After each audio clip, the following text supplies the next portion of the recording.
Good evening. How's everybody doing? Evening. What a Good. break. Look at this. We'll get in the beauty even before we fucking started. What? Christ, there's Gary. How's it going, dude? Fuck me. Gary's actually fucking turned up. He plugged his potato in today. Well, evening, Bill. Block. How's it going, Bill, Tyler, Block, Lisa? The better half.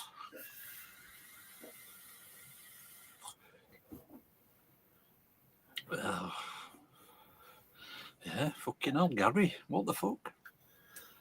Must be his day off. You can't be stacking shelves tonight. Or he is, but he's not doing much work. Well, what's new?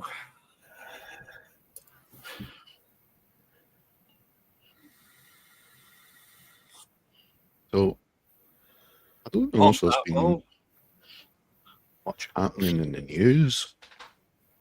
No, I did think it was funny, the bit about Gene Simmons going to the White House to talk about music fairness. So basically what you had is two fucking... Two geriatrics. Two geriatric idiots. I'm being careful what I say here about Trump, but... I wouldn't. I'm not careful. I mean, can you imagine the conversation? It's going to be start off with music and then go into how do you get away with like touching up women that are in your employment? Mm-hmm. Mm-hmm. He's president, so he can order people to redact his name. So He wouldn't do that. It's all good. Trump would never do. No, of course he wouldn't. He's all about the honesty, isn't he? He is as honest as our great leader, Mr. Stone. Mm-hmm. Mm-hmm. Mm-hmm. Don't get me on about that fucking narcissist dictator. Oh, actually, there is news. There is news. It is official. Oh, God, it sounds right. It is official. We have finished mixing. Finally. The mixing is done. It is going to master. So we might see it in 2030. Ish. Yeah. We'll have a new Biohazard album out by then. Yeah. Joe Duplantier had surgery on his hand, Gojira.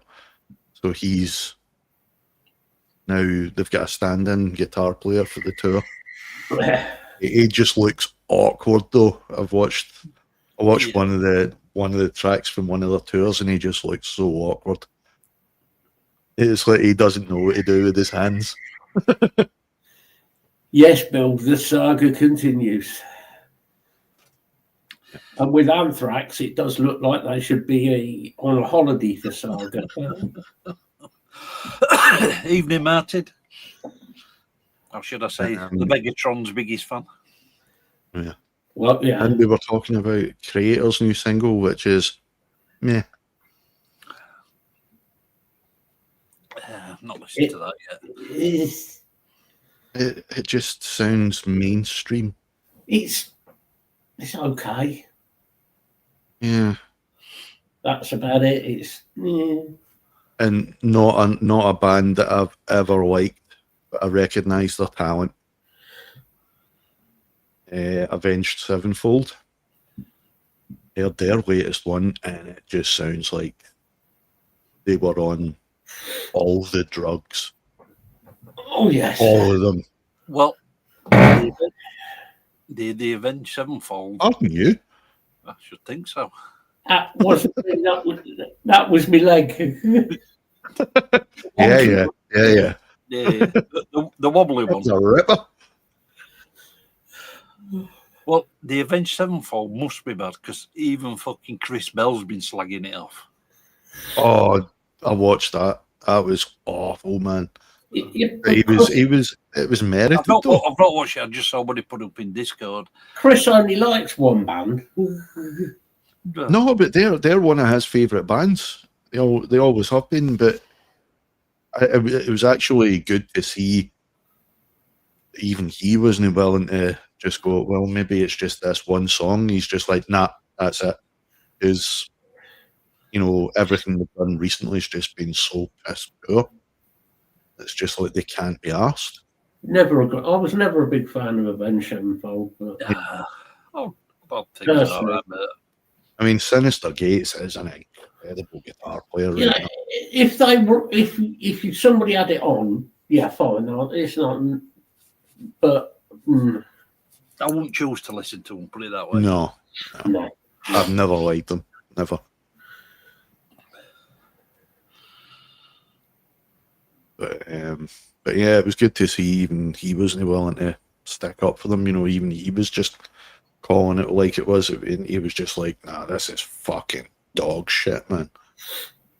No, I think you're right, Martin.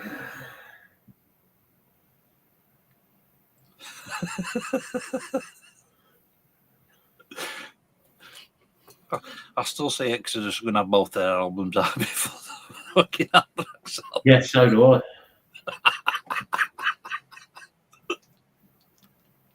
Don't get me started in Volbeat Block. My mate is like a die-hard Volbeat fan. One of my best mates.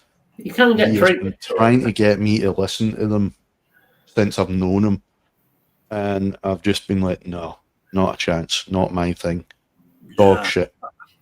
And I honestly cannot understand how Rob Caggiano decided to leave Anthrax, which was his best era. That was some of the best shit I've heard him do, was with Anthrax, because I mean he left them to go to Volbeat to do Pentatonics. Yeah. And I'm like, what the fuck? They've got some alright songs, Martin. The one they done with Barney Greenway was good. Was it Evelyn or something like that? I think it was called. Yeah. They actually played some Volbeat on Planet Rock the other day. Wow, what the fuck? Somebody got the wrong fucking song. They got the wrong fucking song. Yeah. I mean, I like a little bit of rockabilly, but I have to really, really be in the mood for it. And Volbeat just reminds me too much of rockabilly. I just don't think it mixes well with metal. Tyler, you're very welcome. Did you get the sack? Good man, Tyler. There's hope for you yet. I'm sure we could come up with some other stuff for you to play. Like I said. Igor. Well, like the other suggestion, AC. Yeah. Everybody needs a bit of Seth Putnam in their life. Wow. Not sure you don't want him living next door to you. He won't get. Hang on, are we talking about the punk band AC? The sort of punk grindcore, yeah. Anal. Yes. Yeah. That's my cousin's favourite band of all time. I think people just like it because they could use that. What are you listening to? And then they could use the name of the band. That's all it is.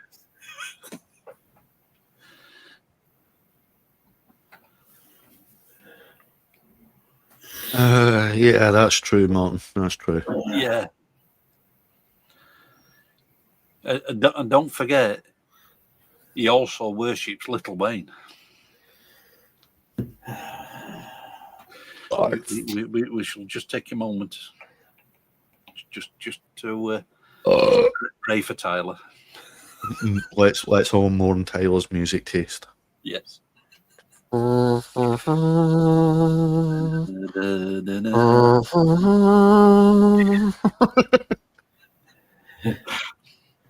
He needs musical intervention. Like he's getting there. He's listening now, though.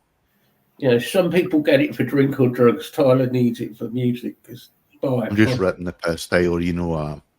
You listen to whatever the fuck you want to. And we'll rip the piss out of you for it. Exactly. Fuck's sake, he listens to country and western as well. At the same time. Oh, no. I take that back.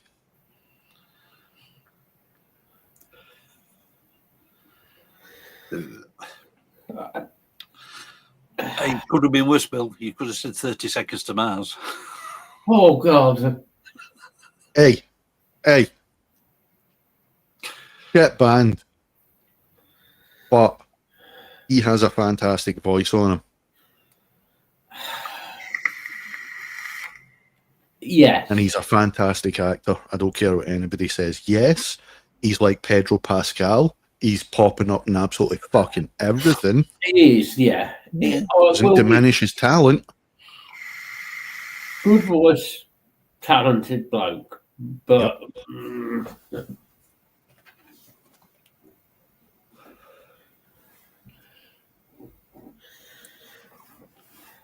Because, I mean... That's just not honky tonk. music. That last Tron movie that just got released, Tron Ares, it is fucking amazing. Everybody was boycotting the movie. Yeah. Not for any, like, actual fucking good reason, just because Jared Leto was in it.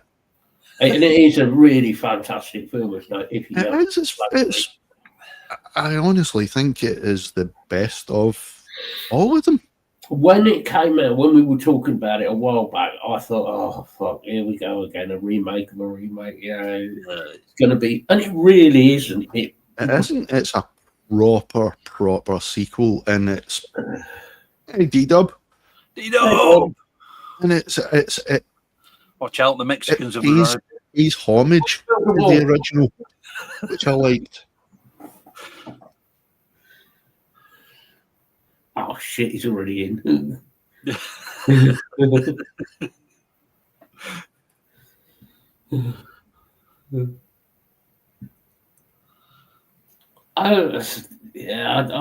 the new Tron film is really good. I enjoyed it.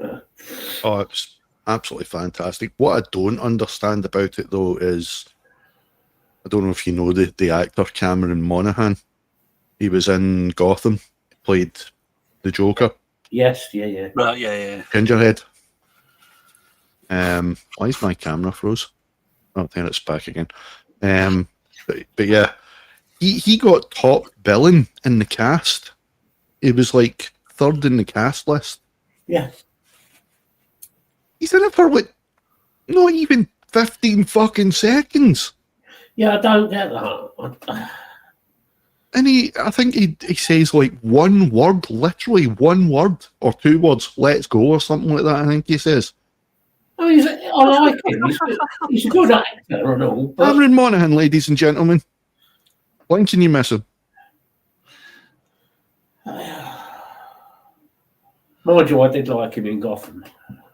He was fantastic in that, He man. was proper disturbing. He was. Yeah. And I liked the twist on the...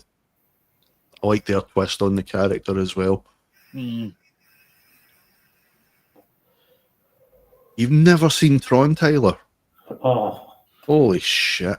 You really missed. Not just music, for fuck's sake. That is all of them were great, have been great films. Yeah. I mean, the sequel Tron Legacy got shat on. And it's still a good movie. It's got a fucking beautiful soundtrack. The new Tron block is really good. It is fantastic. Really? If you like the original Tron, chef's kiss. And I'm not a sci-fi person really, but So did I, Block. I really enjoyed it. But so this is a proper sequel. And as I said, I loved Tron Legacy, but this is a proper sequel. It pays proper homage to the original. Has anyone else started watching the new Stranger Things? Yes, I've watched it all in one go. What did you think to the fifth series? I loved it. I just thought it was weak in places. Really, I think it's a slow boil. I think they're doing that deliberately. Yeah, I've watched. Give you enough, because as we know, we're getting the next part on Boxing Day here in the UK, and then New Year's Day is the big finale. So I think they're doing a slow boil. The next part, the next volume on Boxing Day, I think we're going to get to see a lot more. A lot more is going to happen. Tyler. Yeah. And yeah, I'm fucking buzzing for Spaceballs 2. Oh, yeah. I'm worried. Anywhere near as good as the original. I'm worried about this because think how things have changed. Well, this is it. Are we going to go down the woke? You can't say this, you can't say that, you can't do this. I was worried about that because I don't know if you saw. I've not seen a Megatron out up recently. Yes, Block. I don't know if you watched the History of the World Part 2 on Netflix. Yes. I made the mistake of watching it thinking this is going to be fantastic because I always rated that as one of Part 1 History of the World. I always thought was one of Mel Brooks's. It's amazing. Masterpieces. It's truly amazing. Blazing Saddles. It's up there, but History of the World Part 1 was just beautiful. And I made the mistake of watching the second one and it was sanitized. And I just thought, you can't sanitize Mel Brooks. No. Yeah, there's a question. With it being cinema, I don't think it will be as sanitized. I'm hoping not. No. Have you seen Blazing Saddles, Tyler? And if he's not, he needs fucking sacking from your show. And plus, you need to remember as well, Mel Brooks has had a lot of input on this one. Good. And Rick Moranis has come out of retirement to do it. I don't think Rick Moranis would have come out of retirement. Sack him. Right, I would like to say, Tyler. on this live, as of this moment, Tyler and my show, you are now hereby sacked. Yeah, Block. Rick Moranis actually came out of retirement. You need to remember, he turned down coming back to Ghostbusters. Yeah, he's taking parts down, hasn't he? He didn't even bother coming to do Ghostbusters. No, he did do Ghostbusters 2, but it was minimised role. But he didn't even come back to do the new Ghostbusters. Right. Mel Brooks said, "I'm doing Spaceballs 2." Rick Moranis, "I'm here." So I don't think he would have come out of retirement and saw a sanitised script and carried on doing it. So that's given me hope, at least. Yeah, I agree, Martin. I had that thought with Dogma 2. But by all accounts, Dogma 2 does look really good. Jay's still funny as fuck. Even though he's clean and sober, he's still got it. Yeah. He absolutely still has it. Then I'm buzzing for Dogma 2, and I'm hoping it's coming sooner than we thought it was going to, because I think that's why Kevin Smith's been doing this touring of American cinemas with Dogma. How's it going, Square? Evening, Joey. How you doing, bud? Oh, are you well? Joey. My apology. Joey. I cannot believe Tyler has never watched Blazing Saddles. Neither can I. I mean, that is it's like a part of you growing up, isn't it? It's just, there's certain films that you have to have watched. That's one, Joey. Evening, Craig. Yeah, he's Joey. Hey up, Craig. How's it going, Craig?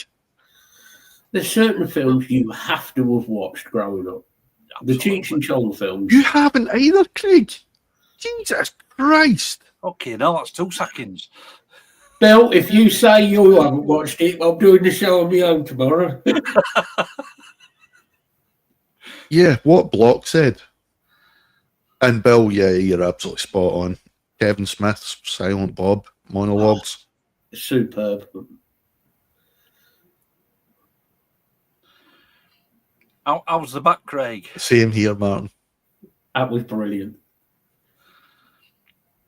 You seriously, Tyler. We're going to have to start doing him now. Apart from music that he needs to get, we now got to do movies he's got to get. Well, we've done the British comedy TV series he needs to watch. Oh, Cheech and Chong films are just. It's If growing up you liked a little bit of smoke, it is a must. it's a must, especially when you're stoned. It's even better. Up in Smoke, Nice Dreams, It's been a while next since I've movie, watched Oh, fantastic. super.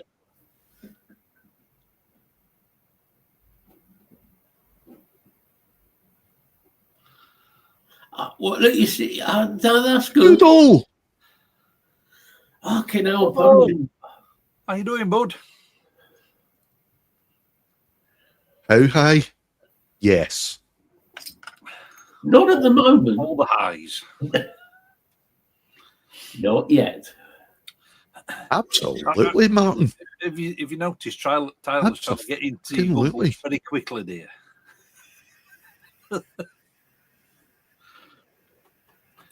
Tyler, you're not half baked. You're more than half baked. Salma Hayek, back as Serendipity. Yes. I don't think I don't think there's much more hotness you can get than Salma Hayek. Yeah. On a poll. You're still Yeah. though. I've said. I'm just going to sit and contemplate for a bit.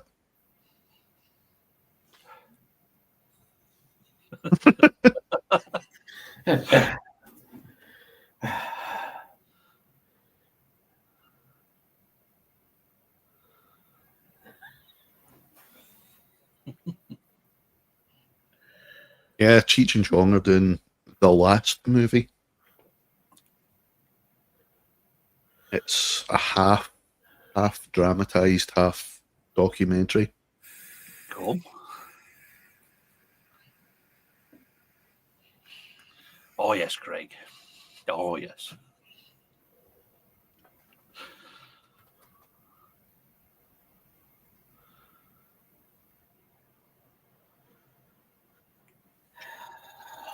I don't know. I'm going to have to find my pencil now and start writing films down for Tyler to watch. Yeah.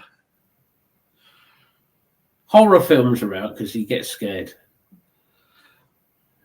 Young Frankenstein. Oh, That's yeah, got to be a must. Oh, Young Frankenstein, definitely. They're doing a TV series, equal TV series of Frankenstein. Frankenstein. Yes, and it looks quite good. It's a good cast. The film, the new Del Toro film was superb. Oh, that was I enjoyed one that. of the most gorgeous Really. bits of cinema, It was the way they portrayed it from two even though it sides. wasn't cinema. Well, technically, I suppose it is. But they portrayed it from two sides of the character. Yeah. That was It was beautiful. and Just beautiful. the cinematography in it, the balance of colours and all of that. Yeah. Yeah. Okay, no, that one down. I've never seen that guy, Jacob Elordi, the one that plays the creature. Never seen him in anything No, I haven't. until that. He's Australian, isn't he? Yep. Yeah. And I thought an Australian. Yeah, he was good. I read it up a little bit before about who was in it and everything. And I thought, oh, great, an Australian playing fucking the monster. I was like, oh, fuck you, this is going to be Yep. no shit. And then it was, I watched it. I was like, okay, I'll take all that back. That was really, really good. That was. And I mean, I knew what's his face. That's terrible because I've watched him in He played the Doctor. lots of things. Yep.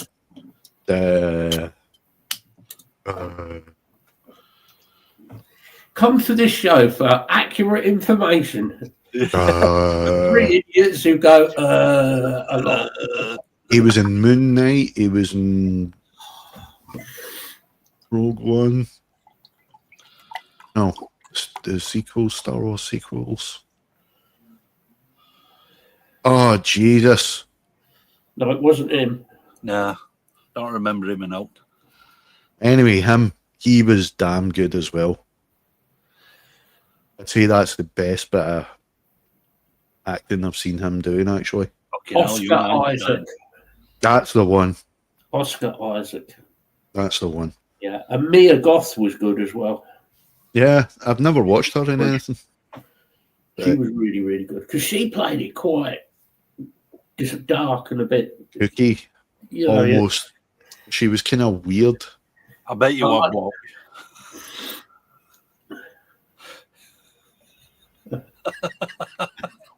Oh, fucking hell, Ross, why? Fucking hell. Showing your age there, block. There's some classic films.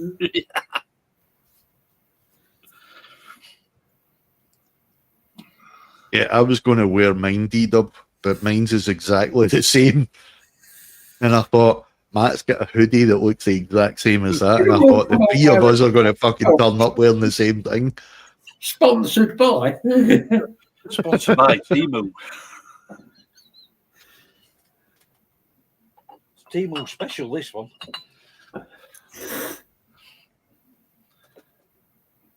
It was Amazon, but it looks the same. Hey, Dino, it's getting a bit cold. It's getting a bit cold now, you know. It's December. I don't know if you've seen, but they're don't know how I feel about it, but they're Blumhouse, who are, if you ask me, one of the best horror studios in modern times. I don't think I've seen a Blumhouse movie that I haven't liked. But they're remaking The Exorcist. Oof. I don't know how I feel about that. I don't know whether to be excited or scared. You know, because, I mean, it's Blumhouse, and as I said, they are fucking damn good. They know what they're doing as far as horror's concerned. But are they They know it's not all about blood and guts, how much gore. You know, they properly terrify you. But the original, without doing gimmicky jump scares, do you know what I mean? The original cut of The Exorcist wasn't anything to do with blood, guts, and all that. No. It was about. It was all subliminals and like any good horror film. Yeah, I would agree with you normally, Lisa, but there has been a few things that have come out, like the Frankenstein, the new one, which technically it's a remake, really. Really, really good. So it can happen. The Exorcist. Germany did fucking soft porn. No, I'm not having that. Not having that block. I didn't know they ever did porn. I've never something I would. No. Not even for research purposes.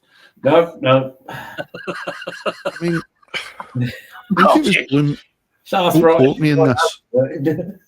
Don't quote me in this, but I think it was Blumhouse that done Exorcist. The last one, Believer or whatever it was called. The one about the two young girls. Oh yeah.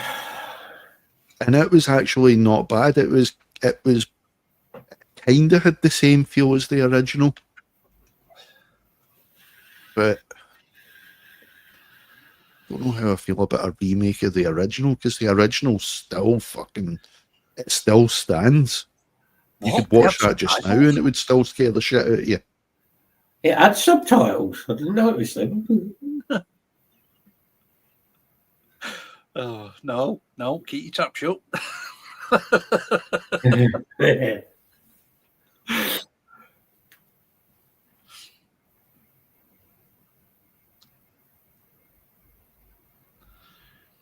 Well, this is true. I mean, how many different people have played fucking Dracula throughout years? All of them. And funnily enough, there's a new Dracula that's literally just about to come out. Luc Besson's doing it. Guy that gave us The Fifth Element. Fifth Element, Jesus. Now, there's a weird film. To be honest, it just looks almost scene for scene like the Gary Oldman Dracula. You see, I liked Gary Oldman as Dracula. Yeah. That one was beautiful. Yeah, we have Vampire were good. Gary Oldman plays that sort of character really well. Yeah. Gary Oldman's just the goat, though. Absolute I goat. tell you, Gary Oldman at his best. Slow Horses. I was just about to say that. Slow Horses is nobody's ever seen. That is one of my favourite shows. Oh my God, that character he plays in it is fucking Jackson Lamb is he's brilliant. Bell end. He's an absolute He's a tosspot and an absolute slob, but you can't help but love him. Because everything else that's to do with like Secret Service is always like, 007 and all that. Yep. It's all very glam, and he is just a complete antithesis of glam in that. Perfect. It's perfect. But there was one scene in the last season that just came out there, and it just cuts to them sitting in Jackson Lamb's office, and he's sitting there with his feet up on the desk, and the folk from MI5 are in, keeping an eye on them, and everybody's sitting very quiet, just pondering. And he goes, what he's telling us is, if you suddenly disappear, we know where you've gone. Yeah, everybody's sitting very quiet, contemplating what's just been happening, and he just turned around, he just kind of lifts his head and goes, "Sorry about that." And the guy behind him goes, "Sorry about what?" And there's like a pause, and then he's like, "Oh, Jesus!"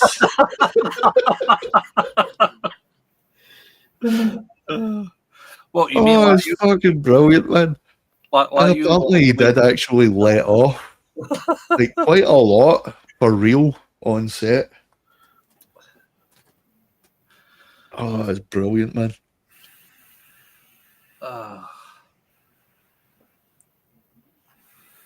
I still like wondered how we played Sid Vicious as well in Sid and Nancy. It's been years since I've watched that. Man. From a fan who was a big Pistols fan, the Sid and Nancy film was not accurate. No, it weren't accurate. It wasn't accurate to what happened. No. But it was a fantastic film. Yeah. It really was. He played that part. But then I don't think there's any film I've ever seen Gary Oldman where he hasn't been really good. He does everything well. Yeah. Everything he's ever been in, he's been amazing. I mean, Fifth Element, I don't like the film personally, but Gary Oldman in it I just don't like it. I thought it were all right.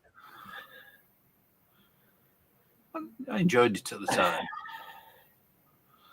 It's some of the other people who are in the film I didn't like. I was going to say, is it something to do with Chris Rock? No, is it Chris? No, it wasn't Chris Tucker. Sorry. No, it wasn't Chris Rock. So I thought Gary Oldman played a good part in Leon as well. Yeah. That was a good part. Never seen it. It's good. Oh, I've heard. It's a bit slow, but it's good. He basically plays a corrupt,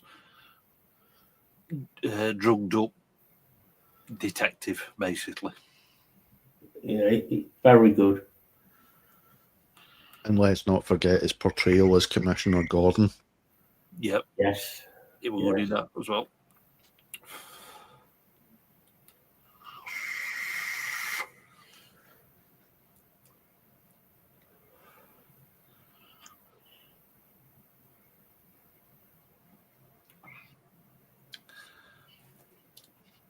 Yeah, you're right, Lisa. I remember hearing about that. It put a lot of people in hospital.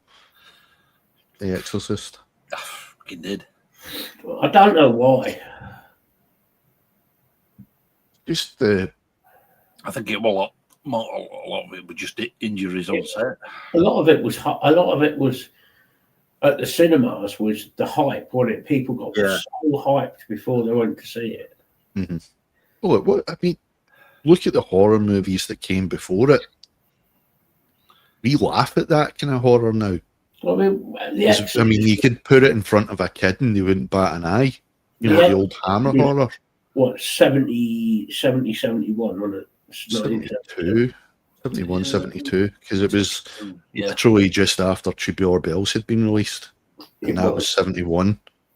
I mean, it was. There were some bits in it that were definitely a bit disturbing. Oh yeah. Well, that's what I'm saying, because I mean, horror before that was Hammer horror. I agree, Block. It is a masterpiece. It really is. It is. Yeah. It is, but I mean, when you go from Hammer horror to that Everybody would went. have frightened the shite out of people. Yeah. Well, that's it. 'Cause you got the Hammer stuff, and go on, what's his name? Psycho.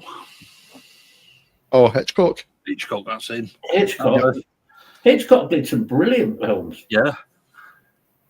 Although he was a very Rear strange, Window's still one of my favourite movies of all time. Hitchcock was a very strange man in real life, wasn't he? Oh He yeah. was fucked up. He used to like making people and disturbing people. That's what I'm saying, Block. It is. It is. Hammer horror is comedy nowadays. Yeah. But I mean- that's what people were watching just before The Exorcist, thinking that that was horror. So when you go from Hammer horror straight onto that, to The Exorcist, it's like, what the fuck? Because I mean, not just Psycho. You got the Birds as well. That were a fucked up film. Yeah. I just love Rear Window though. It's just the way it's shot, the tension. Yeah. Oh, it's just beautiful. Even though it's not a horror film, but it is pretty horrific in places. It's got It's psychological. Apocalypse It's Now. borderline. Apocalypse Now Oh is yeah. an excellent. It's purely because of the people who were in it. And if we're going down that road, Dennis Hopper was. Dennis Hopper, yeah, he's just one fucked up But individual. he was off his face. Yeah, Everything he ever did. I love Dennis Hopper. It was part of his character, though, I suppose. So. yeah. And then you got Full Metal Jacket. Oh, awesome movie, man. Yeah, With Lee Emery playing the sergeant. yeah. Oh, fuck. Loved Lee. I loved Lee. Lee Emery was brilliant. Oh, yeah. Craig, I will rip off your neck and shit. Was it? I'll rip off your head and shit down your neck. And then, of course, Lee Emery went on to play as in Leatherface when they did the remake of Chainsaw Massacre. The best bit of that film was Lee Emery. Yeah, The rest of it was like, this is shit. he were proper creepy as fucking. But he was creepy as fuck. He thought he was going to rape your fucking daughter, and like he was proper creepy. But yeah, Craig, we've got tickets for War of the Worlds, and we've not paid nowhere near that much. Kind of jealous, man. It's War one of of my the favourite Worlds pieces of music. is a fantastic. Um, Yeah. Even though it's not something I've really listened to or got into, I am looking forward to it. I'm sure it's next Saturday. We've got Lawnmower Death. We'll bring it down a bit. War of the Worlds, the music is not my type of real music that I would listen to all the time. It's a soundtrack. But Yeah, that soundtrack is it brilliant. brings out the atmosphere of it, though, doesn't it? It's I mean, that's- very clever. It's very Yeah. descriptive. It is Very all about the narrative, really. But it's Jeff Wayne's music kind of fleshes it all out. That is a bargain. That I is mean, like, fucking Jesus. the bits I've listened to of the original, fucking Richard Burton's voice is just fucking. Oh, yeah. That. No one would believe in the last yeah, years of fabulous. the 18th century that human affairs were being watched. As if Yeah. scrutinized. And we've got to go all the way for Scotland to get it to that price. Well, Doncaster. Liam Neeson done a good job of the narration, though, when they first started doing the tour. Yeah. He done a good job. I don't know who it is that's doing it now, if it's still Liam Neeson or what, but he was good though.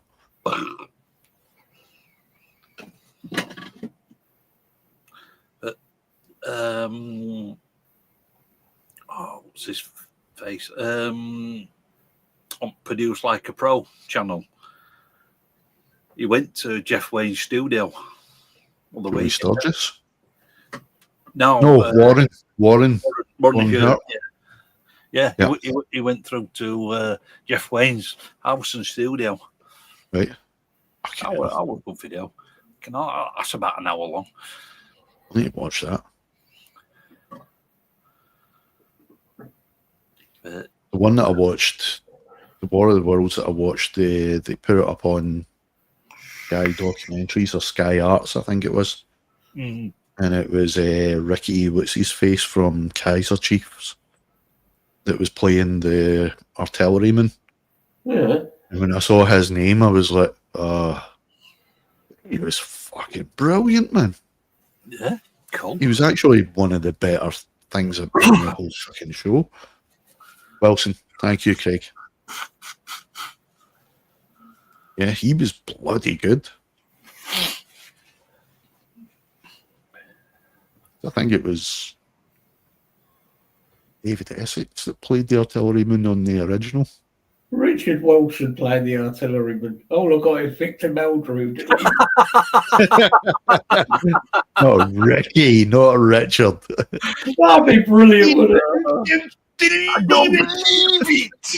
I'm going at the ground!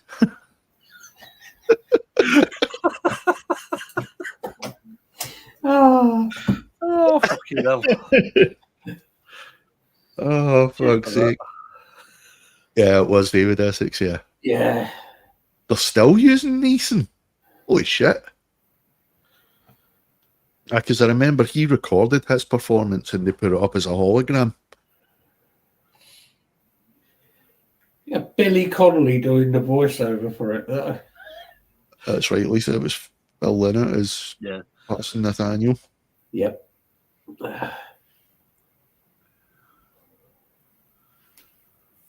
I'll need to go and listen to that again. I haven't listened to that for years. Justin Hayward.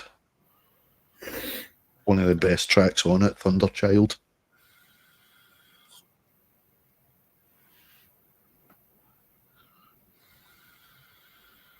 I was talking to a guy at work a couple of weeks back. He's actually been down to the War of the Worlds experience down in London. He says it's brilliant. He says, but once you get them fucking 3D goggles on, it's fucking weird as fuck. That's right, Lisa, they did. That's not the exhibition, that's just London. Well, yeah. Remember that now. They'd done a CGI Richard Burton. Yeah. Originally. See, that's the other reason why we don't really want to go down to it, because it's in London. I know. Mate, nobody wants to go to London. Not now. The place is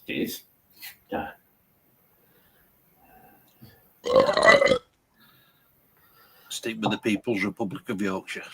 I would sooner go to Manchester. Yorkshire's People Republic? No, than London. I don't. Fuck off! I would sooner go to like Clydebank than I would fucking London. Oh Jesus, man, don't. You're less likely to get stabbed in Clydebank than you are in London now, I think. Probably, yeah. I think it's 50-50, to be honest.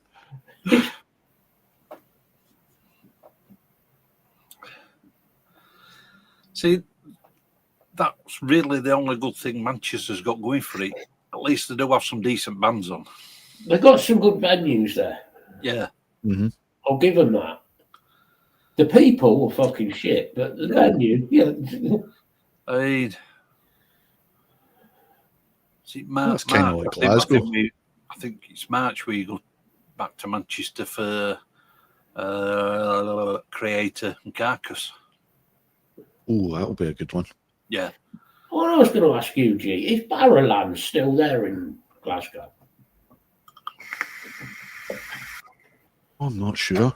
I mean, I know they were talking about shutting it down, but then the people kicked up a stink about it, you know, because it is a national. It's Craig, I want a shirt with that printed on it. a national treasure. Barrowlands. I know they were looking at developing that area, you know, but I don't know. Get rid of that place. The people that's been through there's too much history in that. Is massive. I think it is. Don't quote me in that. I think it is still there. I don't think it's used as a marketplace anymore, though, but I think the venue is still there, at least. Because the amount of bands that have played there, fuck me. Yeah. Well, it's a fantastic venue. The sound's fucking amazing in it. The only thing that is a bit dodgy about it is the floor. Because I saw Cypress Hill in there and Flogging Molly. And I just remember you could actually feel yourself doing that. Yeah, the floor moves. The floor would actually bow. But I think it was designed to do that because it was a ballroom originally. That's why we went to the Hammersmith Odeon, because you used to be able to go upstairs on the balconies.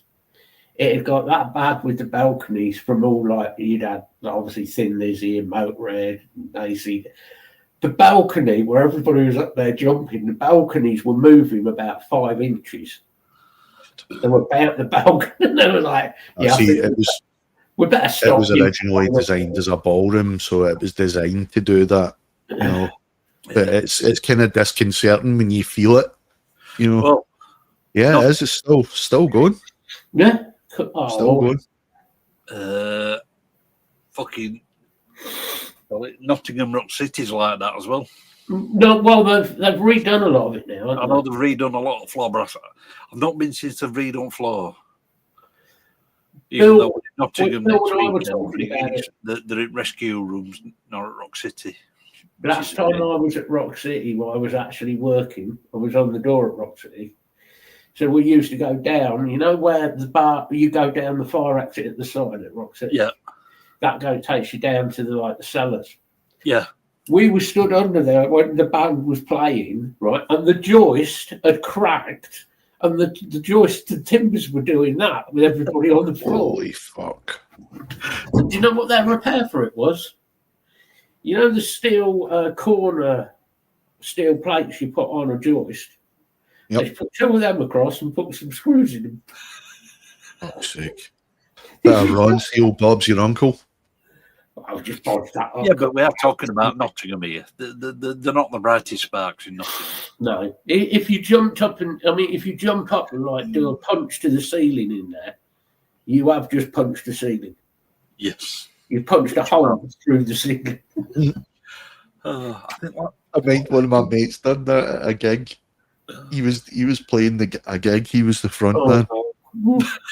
But it was like a kind of Oasis type kind of band. You know what I mean? They were indie, and he was going through his fucking Liam Gallagher face, so he thought he was the Dog's Bollocks. And he was standing there at the beginning. They started the band's playing, and he's sitting there with the tambourine just at his side, like he's chin up in the air, right? The ceiling's like literally about here, right? In the venue, and he's like tapping the tambourine to the beat, and then the big crescendo, and the fucking everything just goes bang, and he goes oof, fucking hand through the fucking puts a hole in the ceiling, his fucking fist stuck. He's literally like Brilliant. Oh, it was funny as we've all played in fucking venues that are like that now.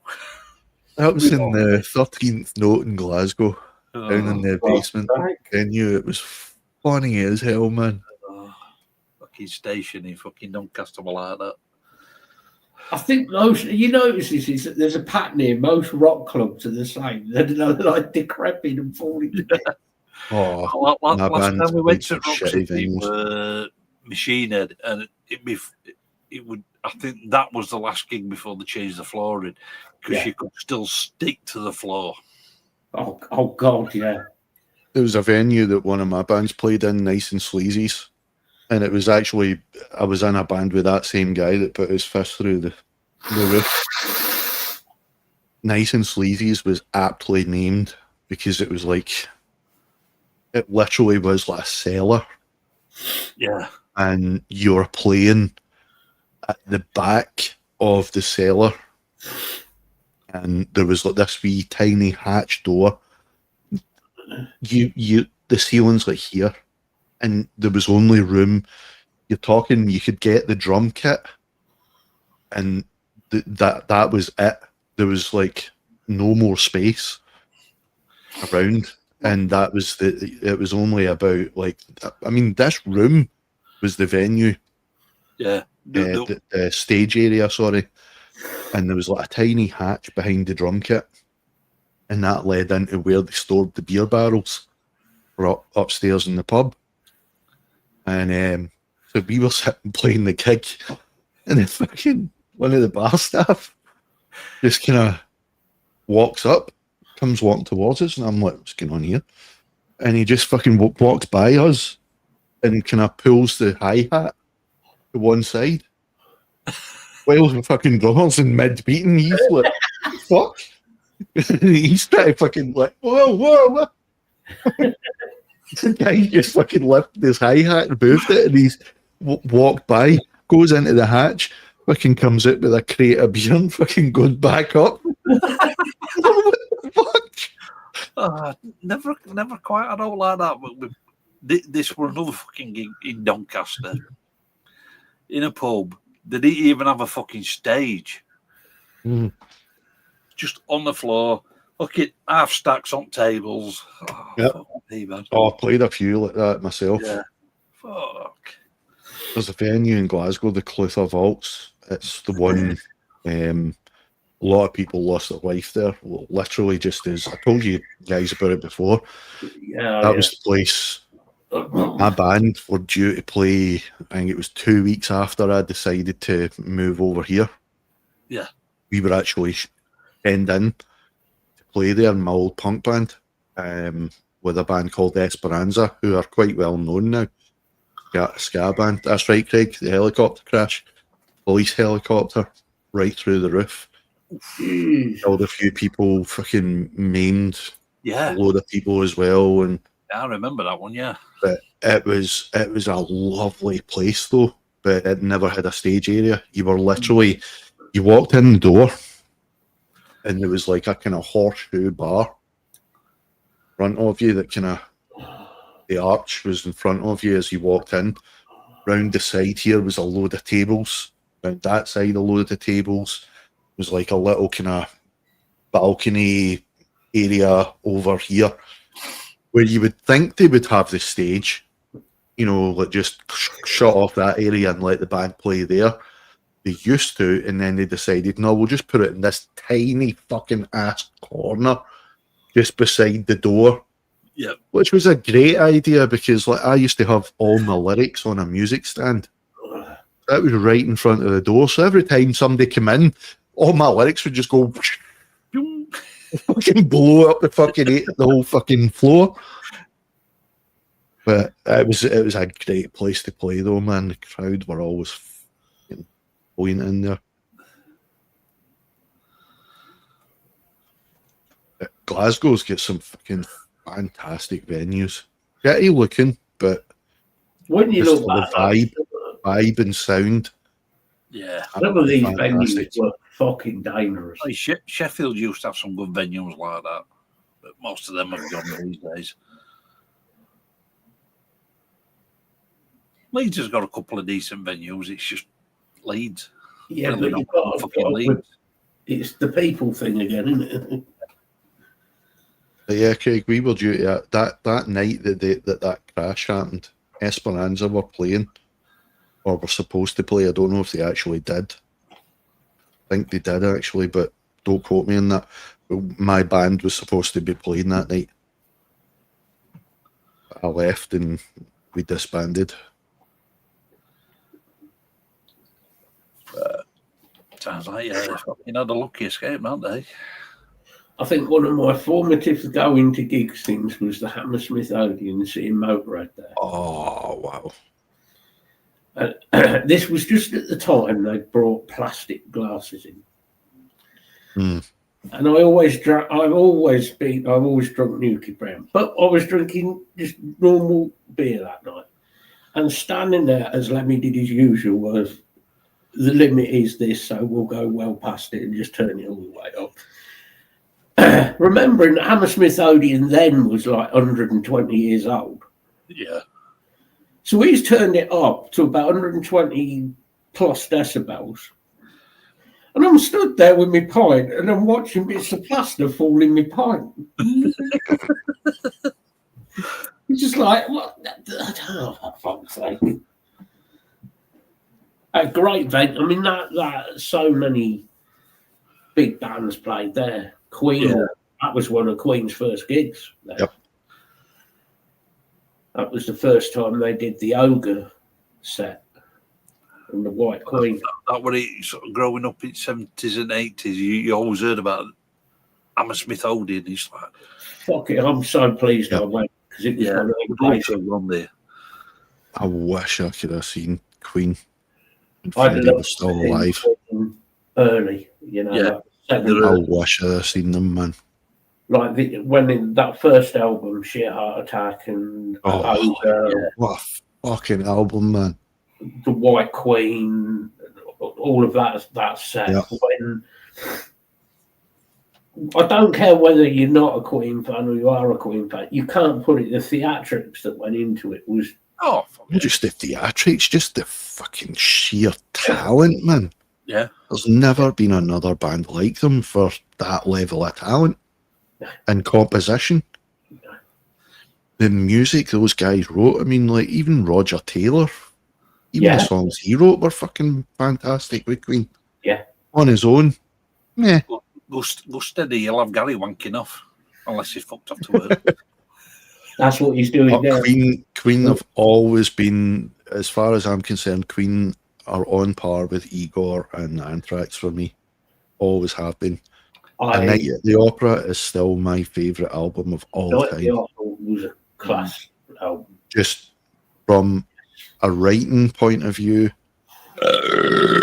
performance point of view, and production point of view, because they, see, if you listen to the Prophet song, that whole people, can you hear me? People, can you hear me? People, can.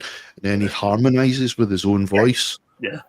That was all done. What they basically took one fucking many reels of tape and just pieced together, because a sequencer wasn't a thing back then. No. That was all physically cut out of pieces of tape and pieced back together onto a reel, onto a spool, and then mastered.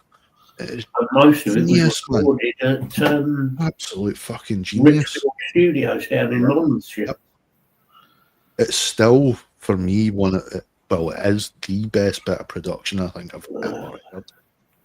Yeah.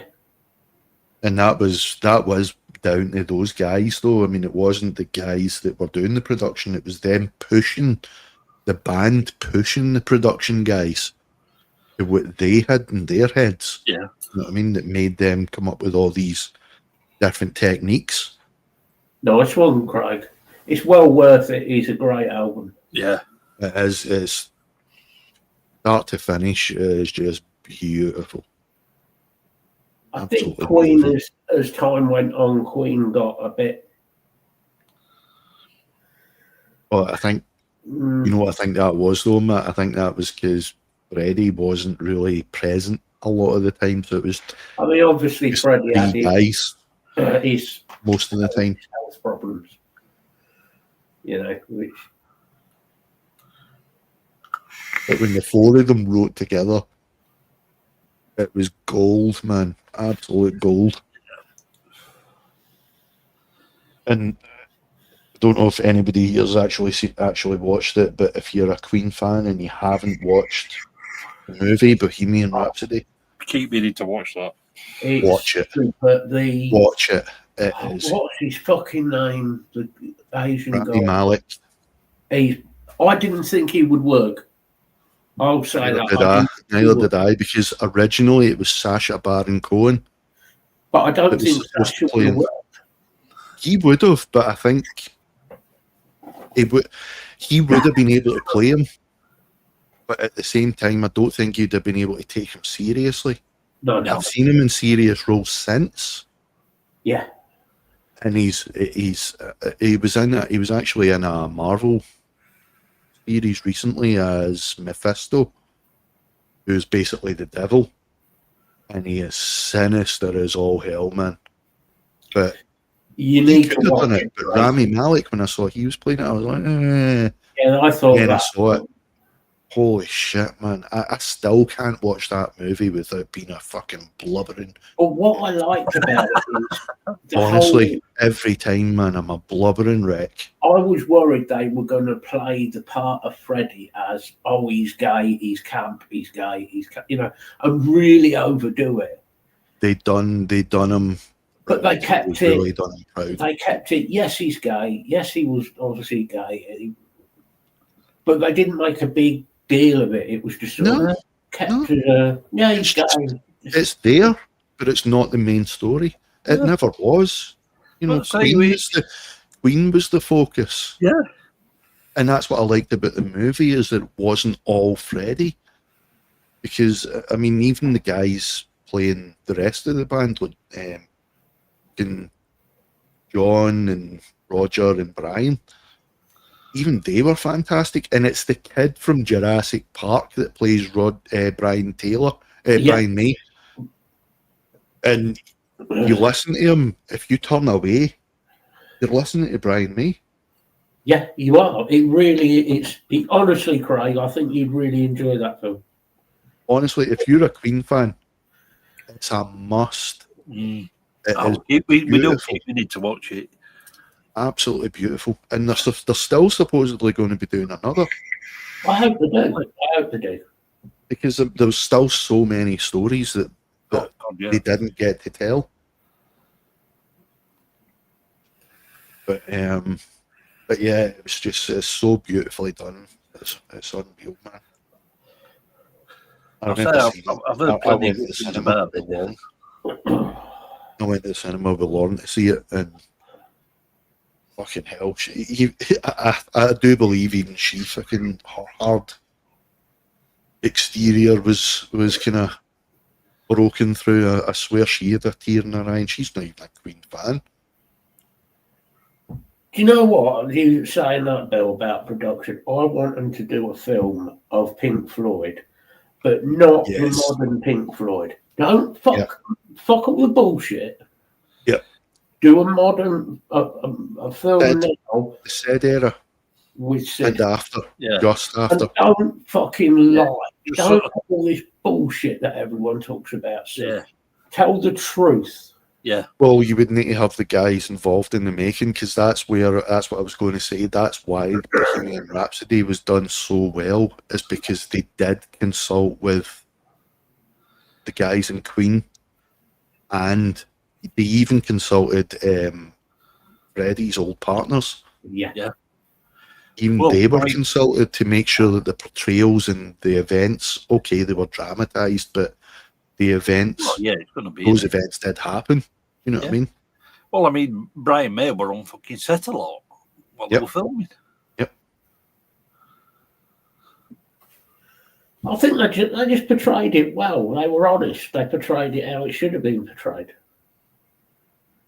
I think the only trouble is if you do a Pink Floyd film, it means you've got to include Roger.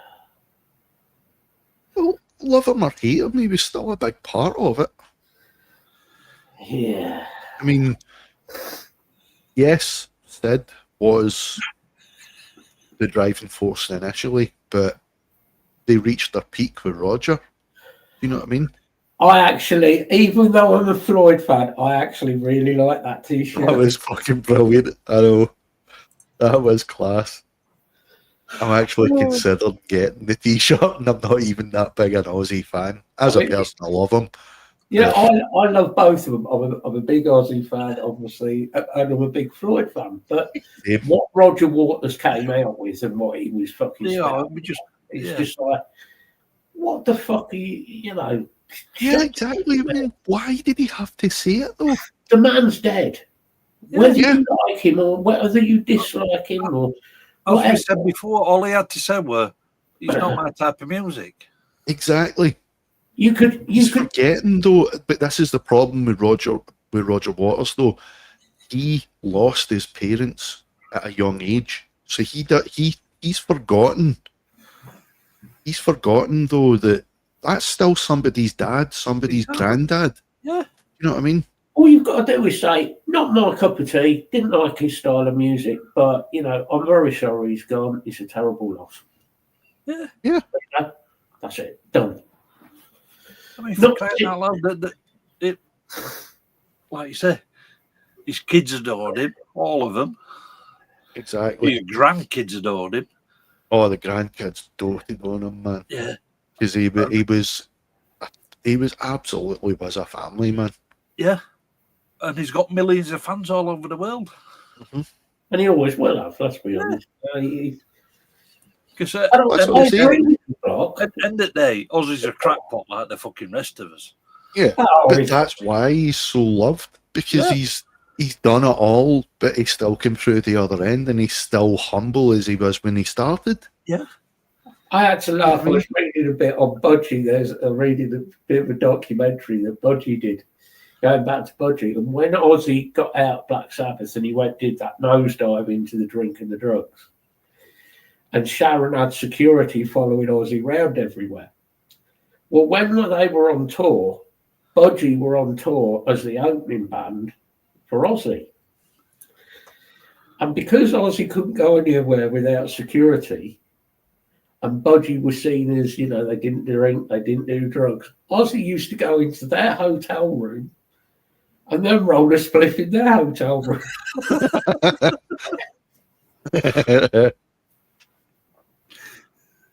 Oh, fuck's sake.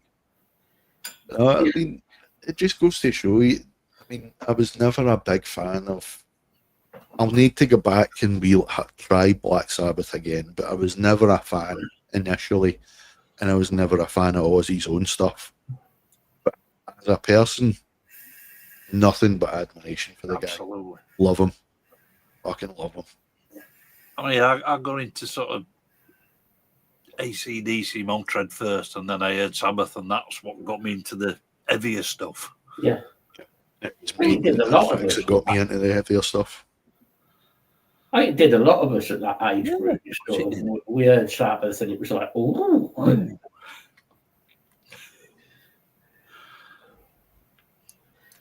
This is fucking dark. This is heavy. Oh, fuck yes.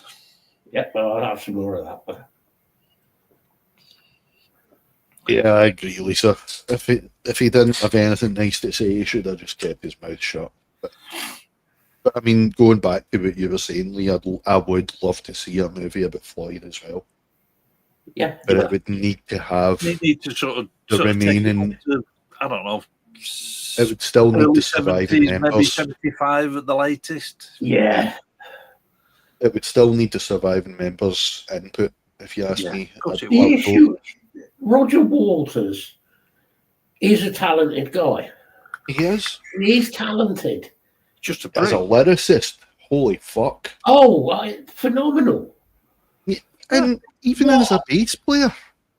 But fucking hell, Roger, please just shut up. Even as a bass player, I mean, a lot of people say his stuff was too simple, but go listen to One of These Days. That ain't fucking simple. It's the sound effects that they were doing, that Roger Waters was doing the sound effects in his shed. Yep. With like things like a tin bucket, and he was doing all weird shit. Gilmore as well, because he was messing around with synths as well. Yeah. I was actually watching something David Gilmour's recently, and it was him doing it's the whole big synth sequence. It's the synth sequence before I think it's Run Evening, Mikel. on the wall. I would just like to see a film done honouring Sid. Exactly, Bill. I really To be able to keep time with that delay pedal on one of these days, he was locked in as far as rhythm was concerned. I mean, back in day, they were all messing about with all of Flow were messing about with stuff. Yeah. If any has watched the a lot of stuff. if any has watched the remaster of the Pompeii gig.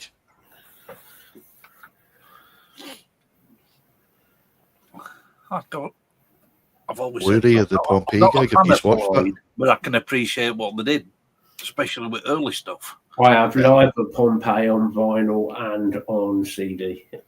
Have you watched the remaster? Yeah, I've got the Blu-ray. Remixed by Steve Wilson. Yes, that's the remix I have. Oh, holy shit, that guy can produce, man.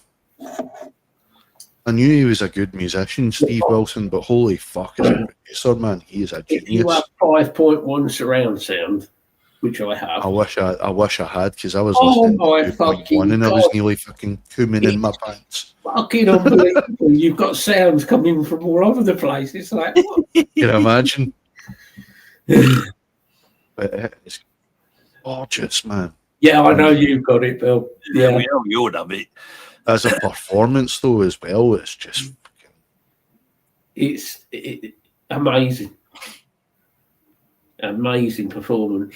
Again, even fucking Roger Waters, you watch him and that. I think the only person that I saw making one error, and it is literally one error in the whole performance, was Nick Mason. Yeah. But if you're not a musician, you probably wouldn't even notice. It's like he goes to do a fill. I can't even remember what track it was, but he goes to do a fill, and he goes to hit one of the cymbals, and the stick comes flying out of his hand. And he clocks Dave Gilmour. he literally goes, the stick's out of his hand, and he just goes bang, and he doesn't miss a fucking beat. So technically, it wasn't even an error because he didn't even lose his time. I think it's on Eugene. Where are you going with that axe, Eugene? Where he fucks it up. Yeah, actually, because it was one of the trippier ones. And it was in one of the sequences where they get to kind of do their own thing. Yeah, but you say one of the trippier ones, early 70s Floyd, they were all fucking trippy. Yeah. Well, Astro Domino, if you go back to like those albums, they're fucking trippy. Oh, fuck yeah. Don't ever take all your medication like I do. Go to bed and then put your headphones on. Astro Domino, it's like, yeah. Oh man, I'm just gutted that that's literally half of them gone, man. The biggest part that I never used to consider being the biggest part of Floyd is gone. Richard Wright. Such an underrated guy. That guy was was the glue. You know what I mean? Because now that he's gone, Paul's gone. You know what I mean? Because you don't realise his voice is on a lot of the tracks as well. Yeah. And when you hear it without his voice, it just, yeah, they're still good, but it just, not the same.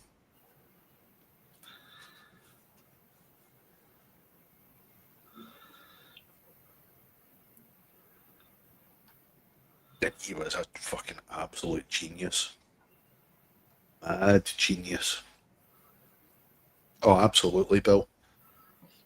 That's what I'm saying. If you ask me, he was the glue of that band. Yeah. And I don't think any of the guys would dispute that either. Because let's face it, Roger Waters thought he was Pink Floyd. He left. What happened? They were still just as big. Of course they were. And now you've got Nick Mason doing Nick Mason's Pink Floyd, which is really good, actually. I haven't heard anything of it. After Richard Wright died, I put my hand up. After he died, I haven't listened to any of the stuff they've done since. It's like the guy otherwise. You know, I was the Aussie Pink Floyd. Yeah. The Australian cover band of Pink Floyd. I've heard they're fucking spot on. Well, a guy who I used to work with heard the name Aussie Pink Floyd and thought it was a tribute band to Ozzy Osbourne and Pink Floyd. Oh, for fuck's sake. Sung it in the style of Max Bygraves. Honestly. Ozzy singing Pink Floyd? That would be quite. I mean, I don't want to put Scousers down because we've between us we've got a couple of Scouse friends. No, and we've got some. I love some Scousers. Yeah, but this guy was a Scouser, but he also lived in Preston, so that just tells you everything you need to know. Yeah, he was thick as shit. Yeah, and his favourite band were Marillion. Oh.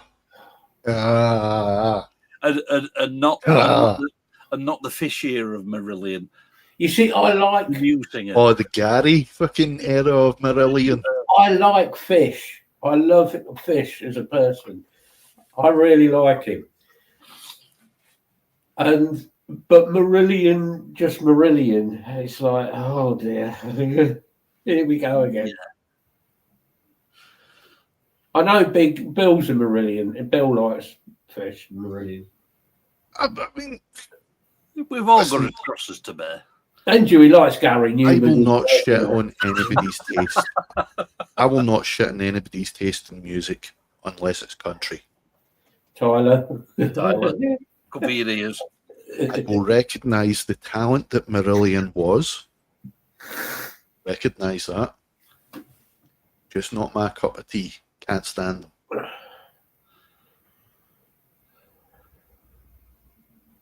And then they came out with fucking Kaylee. Well, me, you couldn't get away from it. You had to remind me of that song. I just it's going to go around my head now. Yeah. Funnily enough, my cousin was named after that song. Her name is Kaylee. Oh, thanks, Lisa. Fuck's sake.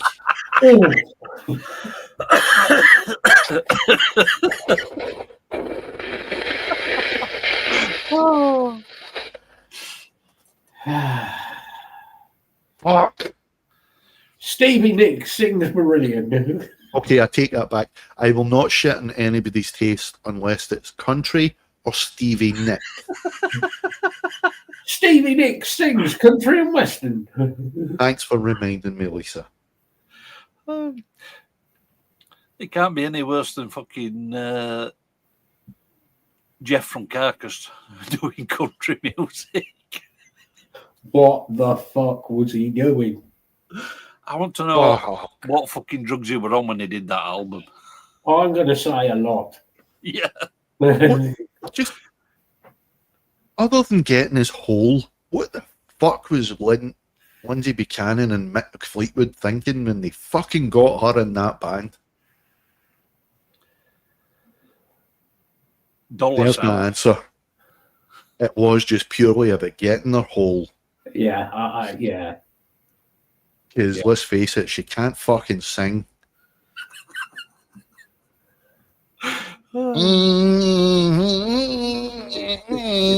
I'd rather listen to Marianne Faithfull, thanks. Oh, God. No. Exactly. And look what she did for Mars Bars. Mm-hmm. I've never eaten a Mars bar since. Fucking hell, man. She sings through her fucking cocaine holes in her nose. Tyler's now going to be thinking, what did she do with the Mars bar? We'll tell you later, Tyler. Just use your imagination. Yeah, me either, Bill. Me either. Never. The nearest I got, Johnny Cash. Yeah, Johnny Yeah. Cash. Because Johnny Cash is the man. Oh, yes. But Johnny Cash's, a lot of his stuff was more rockabilly. Yeah. Yeah. And not only that, he sung about the fucking dark shit. Well, Listen, Lisa, if you're fucking going to be listening to Stevie Nicks, I will fucking gladly take a bus.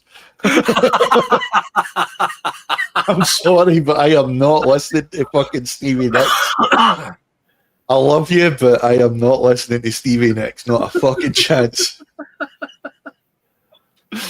I'll bring extra cash.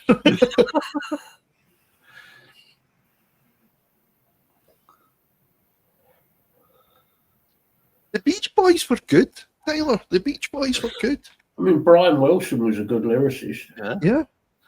He had some fucking backed off the great tape, sounds. yeah. I mean, another guy who did a lot of drinking and a lot of drugs in his day, bless him. And of course, had links to Charlie Manson. Oh, fuck's sake, Lisa.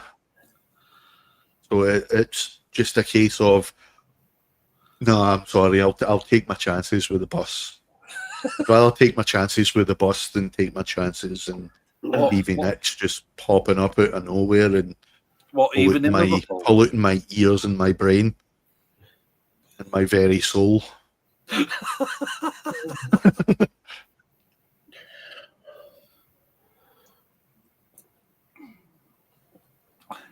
Not fucking stand that woman.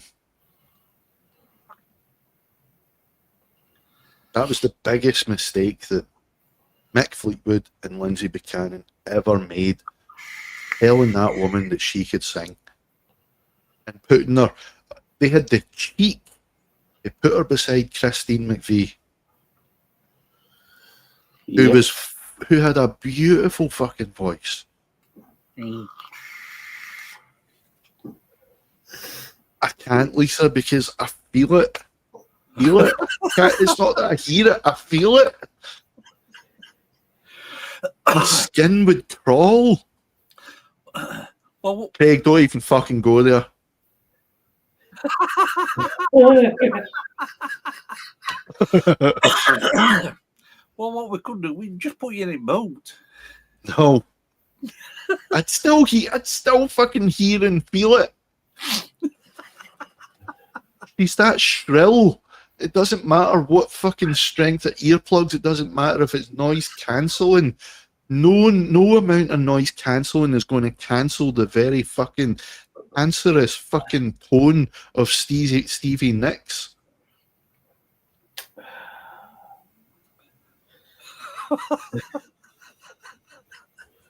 There you go, Tyler. I've got somebody for you to listen to if you're getting into your surf music. Dick Dale. Oh, fuck yeah. There's a guitarist for you to listen to. Yep. Go and listen to some Dick Dale, because Dick Dale... Stuff rock bordering on fucking thrash metal guitar. That man was incredible. Yep. Yeah, actually, is Dick Dale still alive? Oh, he died. No, he died a few years back. Bless him. Between 5 and 10 years ago, I think. Yeah.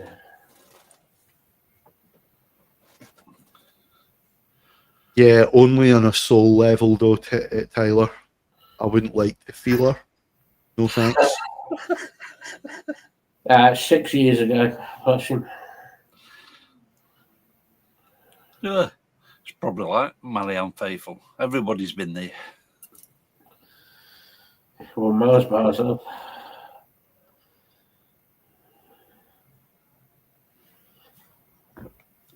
Craig, it's not You even. think, It Craig? goes beyond not liking her. It goes beyond that.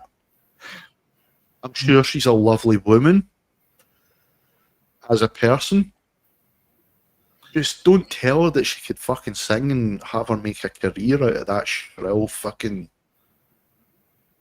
noise that she calls a voice. Yeah, Steve Cooper.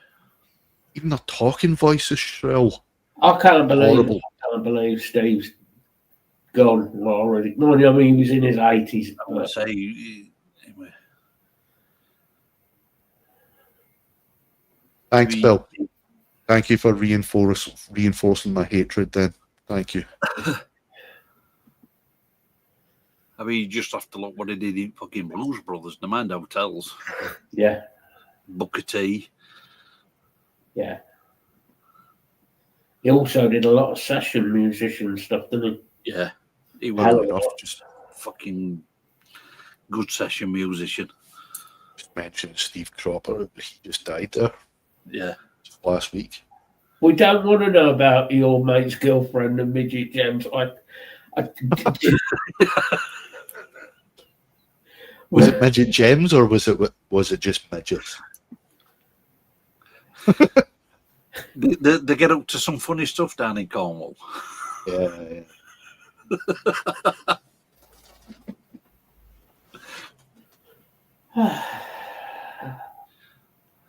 There's a reason why they talk funny down there.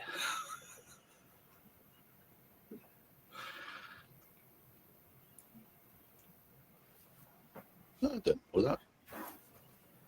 That does not surprise me, Bill. He did a lot of session stuff for a lot of people back in the day. What is though?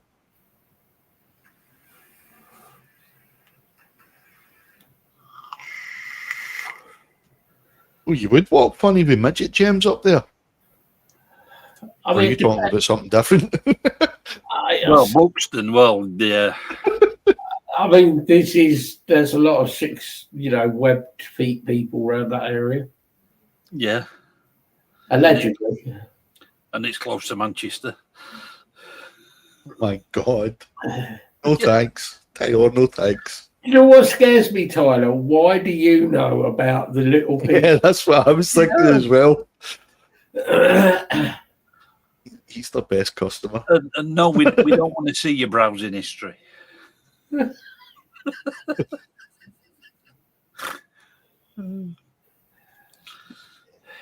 you get 2 for 1 on that then, Tyler? Is it like, yeah? It's not 50% and 50% equals it's one. not quite a threesome, it's a 1.5 sum. They don't do pole dancing, it's more of like a 3-foot pole. Oh, fucking hell, man. Oh, God, we're going to get shut down for abuse. And I was just about to say, why have we not been shut down yet? All I've got in my head is fucking Sid Barrett, the Gnome song now. Craig, we don't want to know where you attach the tail. Yeah. Oh, Yeah, Tyler. Yeah, They advertise. Whoa. If they advertise on Facebook, Tyler, that means you must have been looking for something for it to come up on your Facebook. Correct. Is it just a wee show or have they had it big time yet?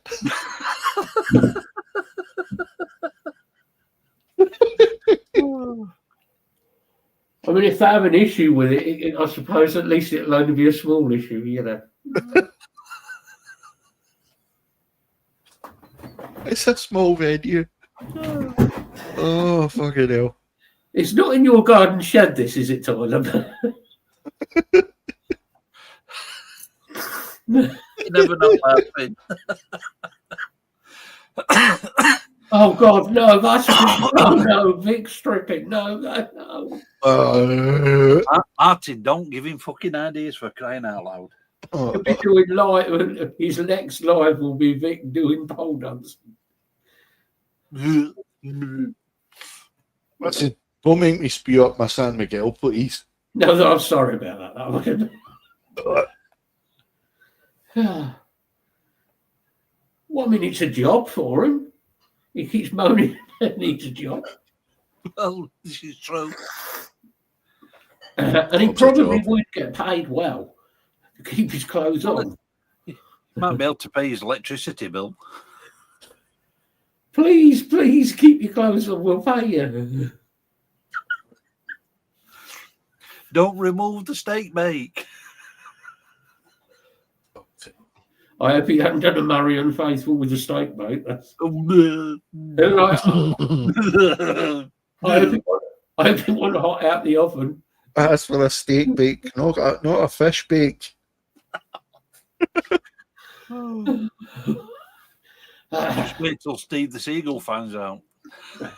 Just wait till Steve tries to get it out.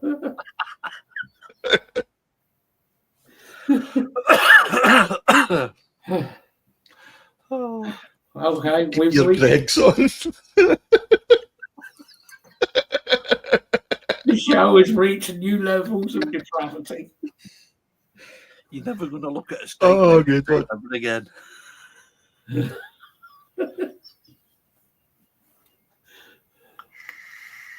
I can see this continuing on to my show tomorrow. That's the problem.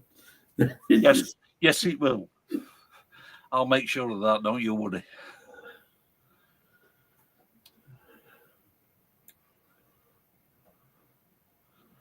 Well, he's got a point. It's a bit of a. There's not really any more than that answer. It's just get a job.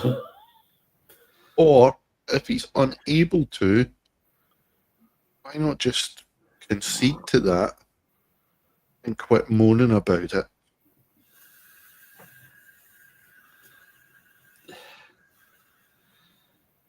Like some of the rest of us have to do. You know what I mean? We know, being a little bit serious, the disability and everything at the minute with the countries, they're being a bit funny with people. But if he was that ill, as he claims, allegedly, that he is that ill. Allegedly. Yeah, allegedly. Then he would be given what he is owed. Yeah. Well, normally, but not with this current government, because, as I mentioned before, 80% of people are getting kicked off of the LCWRA component of ESA, which means that they are technically able to work. Yeah.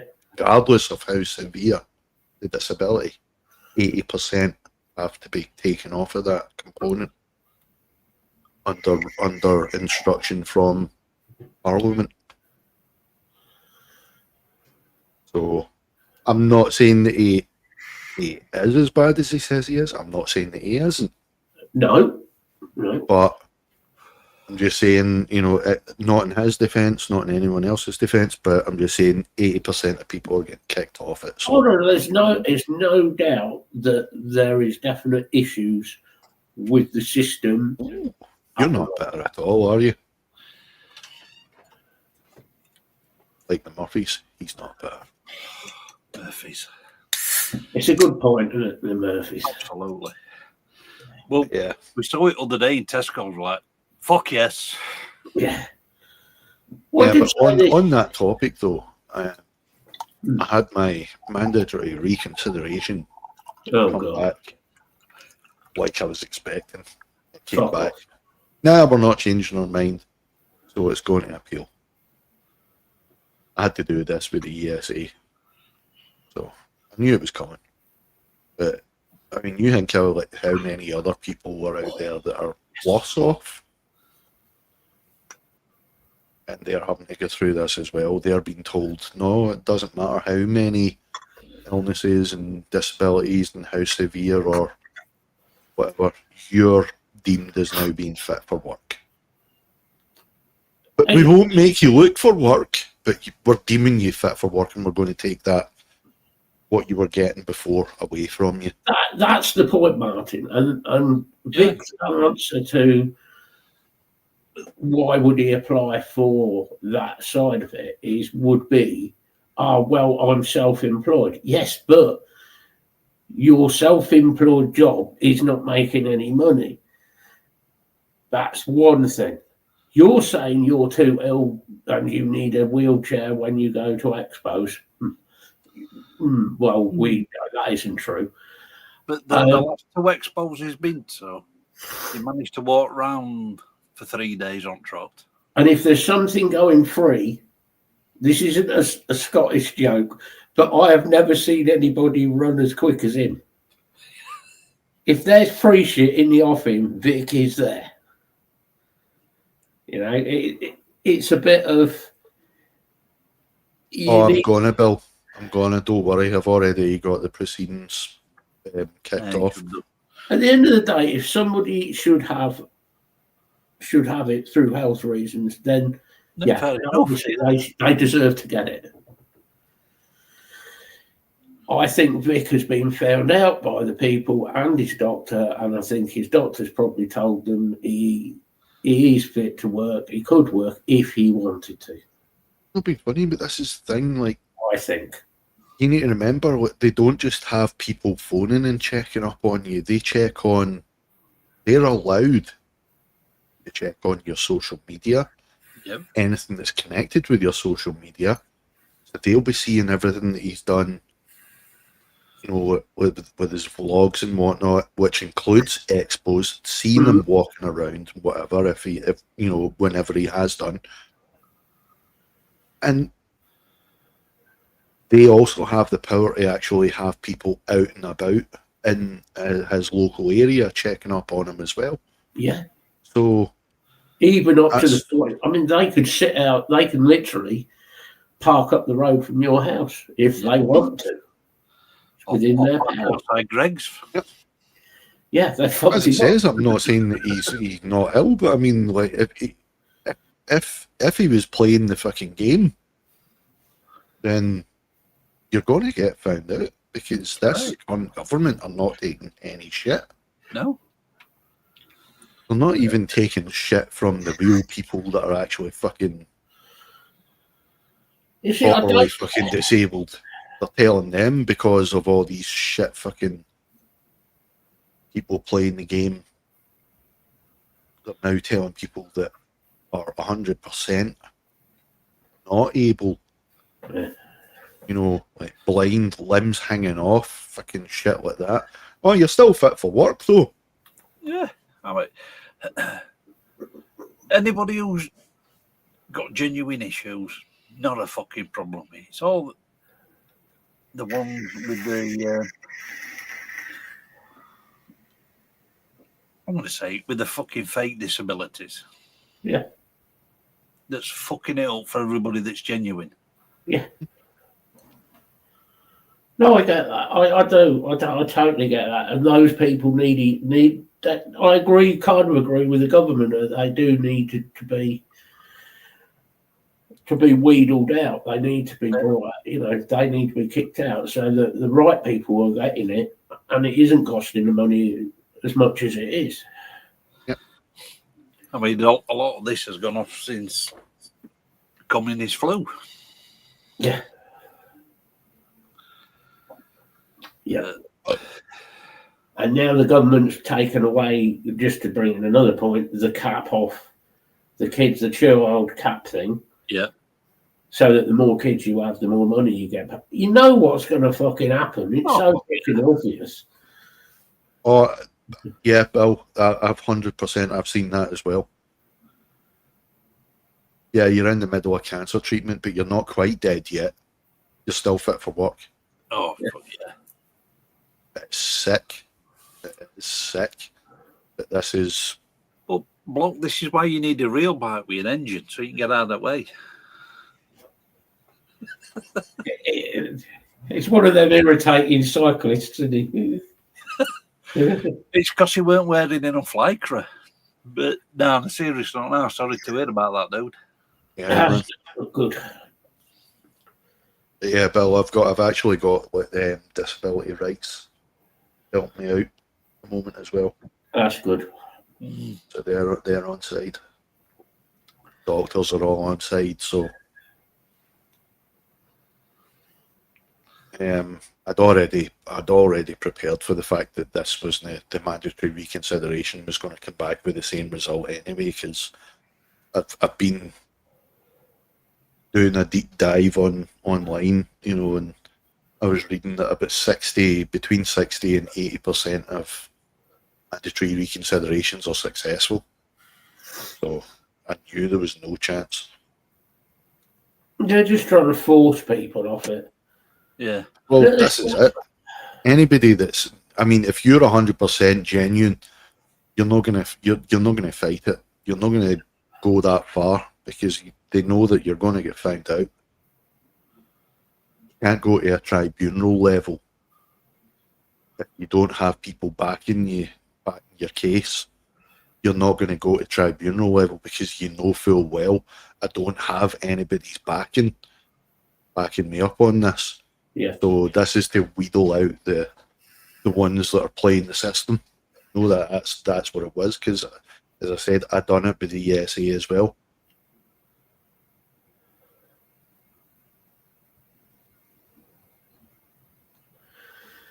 I've moved on to UC, Martin. I was on the support group. You see, that's terrible. Element on ESA. You know, the fact I had to fight for that, though.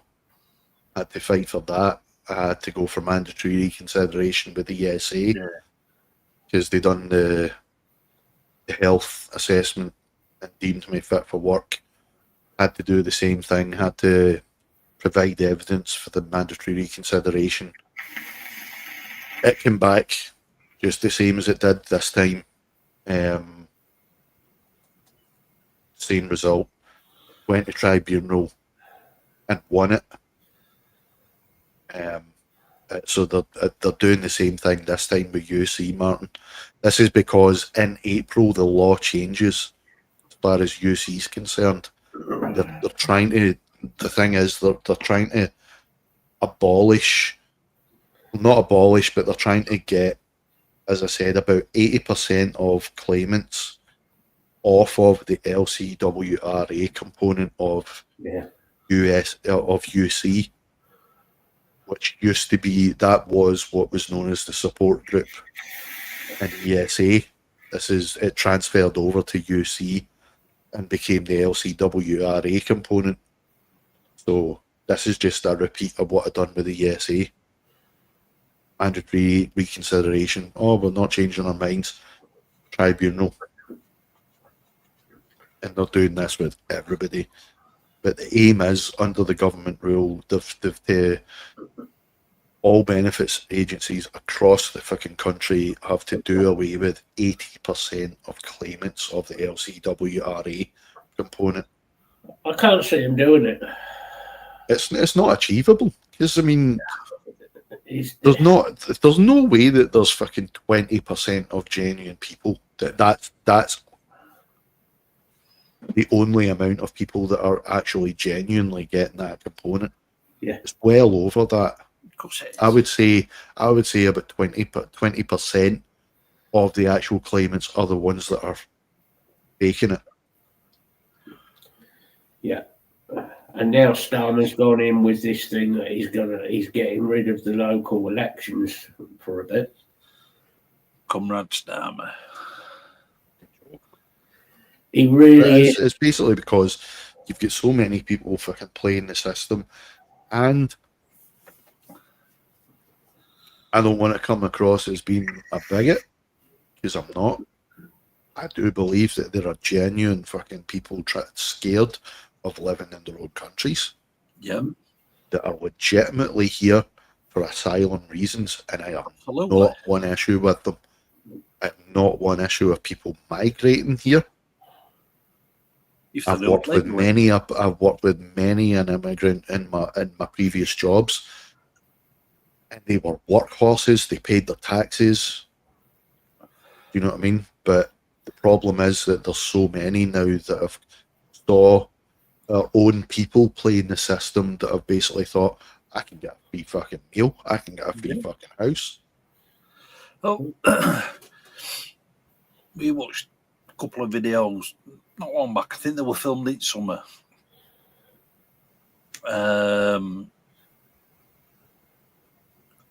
This guy went into a couple of the migrant hotels because he's of ethnic origin, shall we say. Uh-huh. And he walked in no problem because obviously. Yeah. He looks like one of them, but he got the spy glasses on with camera, and he just walking through a hotel. Here you go. You want a free dinner? Here you go. Is your free dinner? I think he did. That's good, Bill. That's good, because the thing is, if you've already had to go through this before April, I was reading that anybody that has had to go for the tribunal level to get that component back will not be reassessed. They will not be reassessed. I've had mine for a while. Good. So hopefully that should be. So this is hopefully, if I get past this stage and I'm successful with the tribunal, which I'm hopeful and confident that I should. Because, as I said, I've had to before with the ESA, and I've got plenty of fucking backup on it. But I shouldn't be reassessed again. That's one thing that they have promised and seem to be sticking by. I've decided if they ask me to go back to work, I've decided to become part of the Labour government. At least you'll get a free dinner and free meal and free accommodation. You want to see beer? Yeah, taxpayers, whiskey and beer. You want chaos, Mr. Starmer. Wait till I get in there. You fuck, motherfucker. That's the fucking thing that kills me. You think of the wages these cunts are getting. Yeah. And they've got the cheek to fucking ask for vouchers for their fucking free dinners and fucking free lunches. And they want everything paid for. Yeah, a basic MP's salary is 92 grand. Yeah. That's just for a basic MP. And if you're a minister or an ex-minister, I think was it another 30 grand on top of that? Yeah. I mean, you've heard me saying it before. See, if all the politicians currently in Parliament were to actually do away with even just the free meals, that would account for for quite a fucking chunk of a budget. Absolutely. That would be quite a big part of a budget to go to other things. Yeah. And they can still afford to live fucking quite comfortably. And then you that's socialist. saying, "Oh, we're going to clean up politics." Excuse me, Angela Rayner, Rachel Thieves. I mean Rachel Richard III. John Trickett's been fucking missing his fucking council tax payments on his second house. Yeah. No block. Vote Labour, get Labour. I didn't actually know that you could do that, Bill, that you could do the tribunal thing over the phone as well. I wish I'd known that before, because I'm not as bad as I used to be, but I do still struggle with agoraphobia sometimes. And I didn't even know that was an option.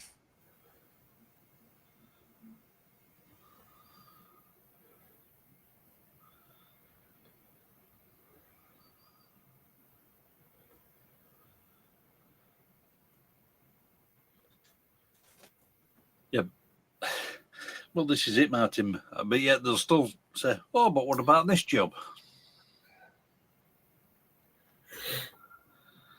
Like, yeah, the whole system is a joke.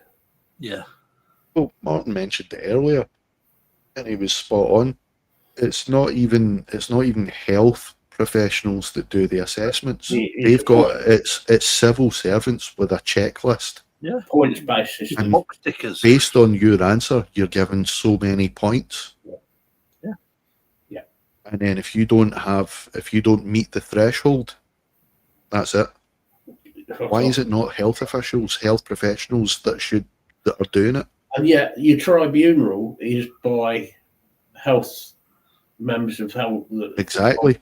Consultants. I mean, let's face it, that's costing the government, because they have to get paid for their Yeah. time to do that fucking Of tribunal. course it is, yeah. Well, it's not costing the government. Oh, it's costing the taxpayer.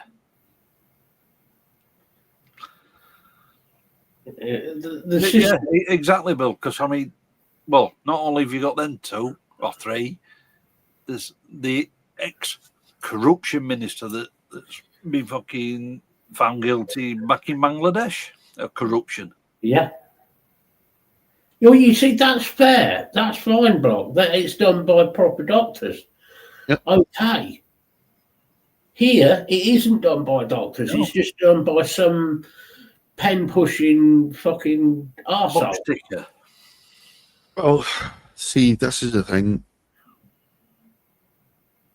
It's not. I don't even want to call the people that are doing it bastards, because they're doing what they're getting paid for. They're doing what they're told. Yeah. I mean, do. yeah, end of the day, It's not their fault. And I'll be fair, the person that done my health assessment couldn't have been any nicer. No, most of them are. But I have had people that were absolute pricks and delighted in being a prick, as far as like benefits agencies and whatnot are concerned. But nowadays, a lot of them are just doing what they're told to do, and they don't like it any more than we do.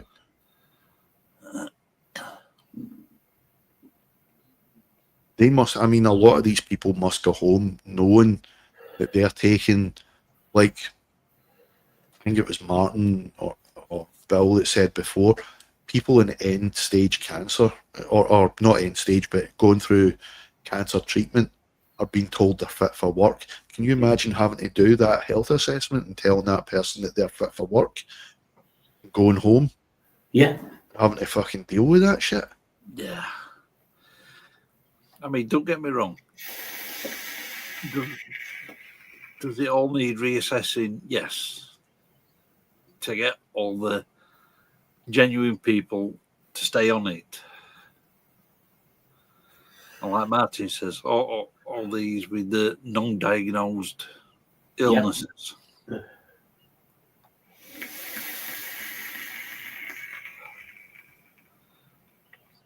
I've got ADHD, I can't work. No, you can. There's a lot of people with ADHD, Asperger's, all of those things who And quite still work work. quite successfully. They and do. are A very lot good of them do. Obviously, there are far more severe cases where people unfortunately can't. Fair enough. And a lot of people that have functioning learning difficulties actually prove to be better workers because they're hyper focused.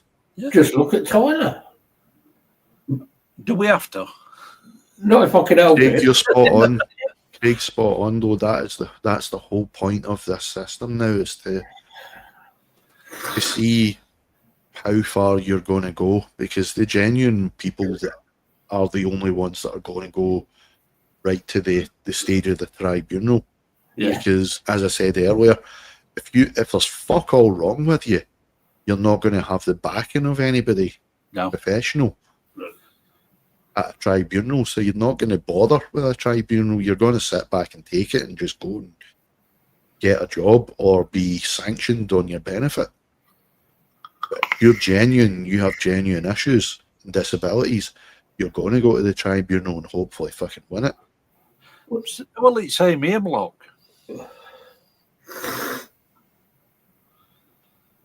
There's a lot of people here, believe me, Block, who could work. Believe me. A lot. Oh, I'm Exactly, undiagnosed. Martin.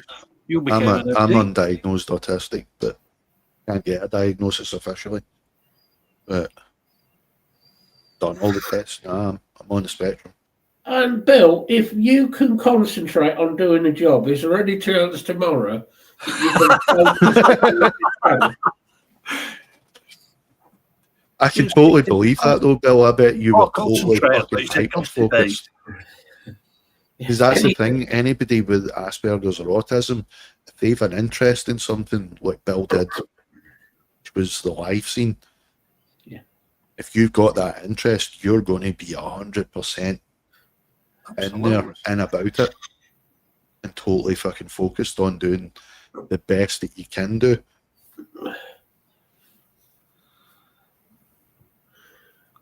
There's plus most of the health, but most of the fucking insurance people for these companies will not have people if it is a genuine proven mental disorder.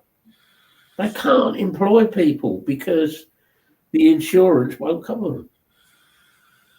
If you're talking about bipolar, schizophrenia on severe levels, Well, they won't insure you. No. Even outside of the insurance, you're not going to be reliable. You can't be relied upon to turn up for work at a certain time because you can't be guaranteed to be in the right frame of mind to turn up for your job at X time. Yeah. You know what I mean? You can't guarantee your state of mind every day. Martin, There's no chance. Martin, nobody wants to tackle Steve.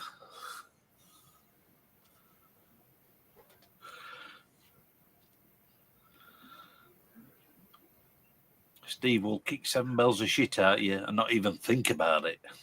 Oh, I know you have, Bill. I know you have.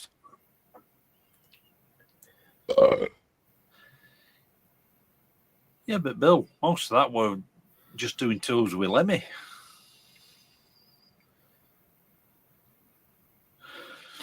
I know. Doing the roadie and sound for a band sounds like a glamorous job, but it's fucking. It takes its toll. I done one night of it. I would never do it again. Never. We've all been there, Bill. We know you're daft, Bill. Well, Definitely. of course he is. He keeps meeting us for coffee every time we go up to Whitby.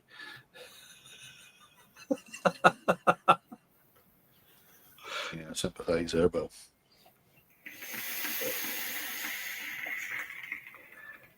Of course he's daft. He keeps putting up with Tyler every Sunday. Talking to Tyler, where is he? It's no fun if you're insulting him and he's not here. He's gone to see midget strippers. He's out in his shed with the midget. Yeah, he reminded himself. He's left a midget tied up. Yeah. Oh, I forgot. There's a wee show on just now. Just imagine Vic tied up in Tyler's shed. Oh, God. Oh, man. Wearing nothing but a steak bake. Yep, exactly, Craig. Away with his dollar bills. Y'all. But at least Vic will have money to put on the electric.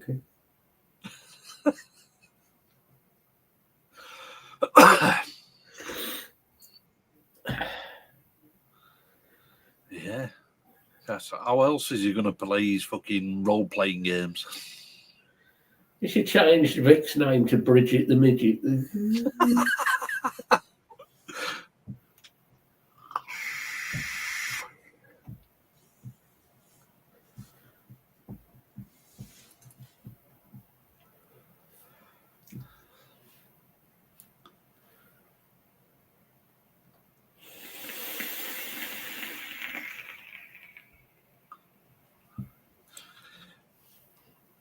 Look, Bill, we don't want to know what Tyler gets up to with the midgets.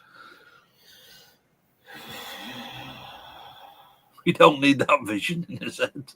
Nobody wants that vision.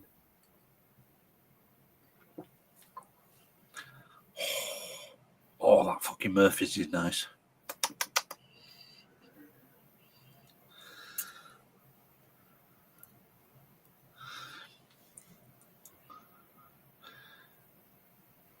And I think Block's thinking about the midget pole dancing as well, because he'd be happy to be placed there.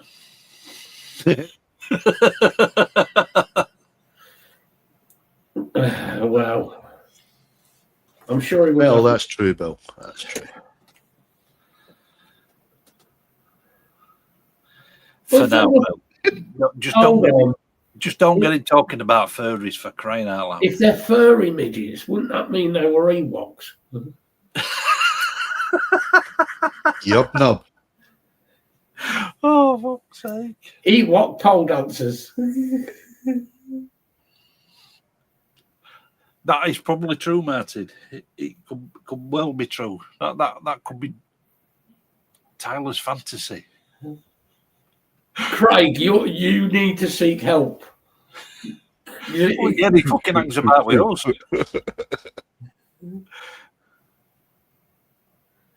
Yeah, I think you do, Greg.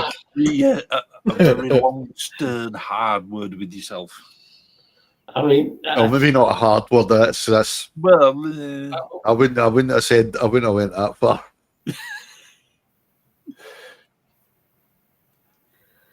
Placid word with yourself.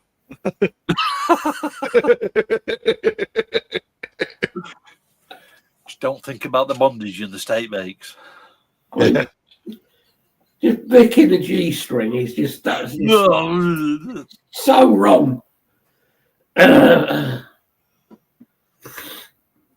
If a you wet don't- fish, Craig. Slap yourself with a wet fish. You don't behave, Craig. I'm telling your wife. What about the secret cupboard? Yeah, about his secret cupboard and the midgets.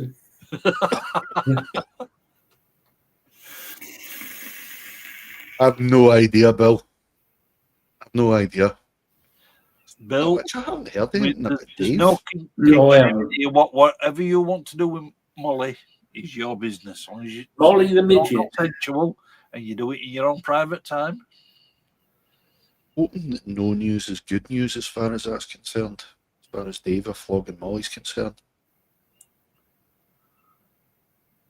It is a bit strange.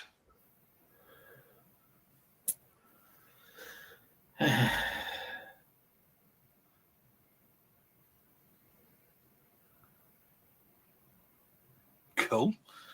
I won't mind when to see Cradle. Oh, it's all kicking it off with Cradle of Filth, isn't it? Oh, fucking hell, yeah. Yeah, don't get me started. I tend to believe what Danny is saying more than this. We're all suing Danny and the management. I don't know how to take it, to be honest, man. There seems to be a lot of jumping on board that campaign. Oh, my God. I mean, the only people who know, obviously, are those involved. I mean, in Danny's defence, though, I mean, initially it was only the wife that had the issue, and then the husband that was also in the backing band as well. It's always the wife. You don't know if it was just a case of, oh, have you got a problem? Oh, well, I've got to have a fucking problem then. So the two of them fucked off. So Yeah. I don't know if it was just that, but you just never know. I don't know.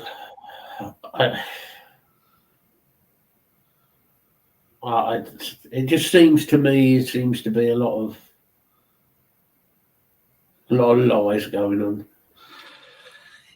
Yeah. You said the only people that really know are the ones involved. Yeah. Media's always going to make a thing out of a molehill. At the end of the day,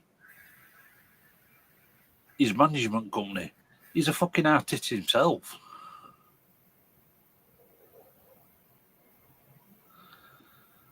Oh, we were talking about not a lot of news earlier. There was actually another bit of news. Fucking Alyssa, Blues White or White Glues, whatever her fucking name is, leaving Arch Enemy, just doing a gig and then just going, right, bye guys. Yeah. See you I've got later. an album. What the fuck? Yeah, that came out of fucking left field, didn't it? It did. I mean, like, it was like, okay, they've just done a gig and everything was all hunky dory. Everybody's getting on, and then all of a sudden, next morning, I've left the band. You know, Thanks to the guys and everything that they've done for me. By the way, I've got a new album coming out. Yeah. Here's my single that I've just recorded without anybody else's knowing. Again, nobody knows. The guys in the band might have. It's all along. It does seem a bit. Strange that. It does, but it might actually work out for them because I'll be honest. I used to like Arch Enemy back with the original singer, and then Angela. Yeah. When she joined, I thought she was a powerhouse, man. I know she's still managing the band, but yeah, she's still I'd love it if she came back, man. This might actually work out in their favour. Could do. Fucking hell, Block. You've got a place like Leeds, Jesus. You poor bastards. Well, I'd know. like to apologise for that. Yeah, that's true. That's true, Bill. Leeds. Shit Oh, hole in point the there. middle.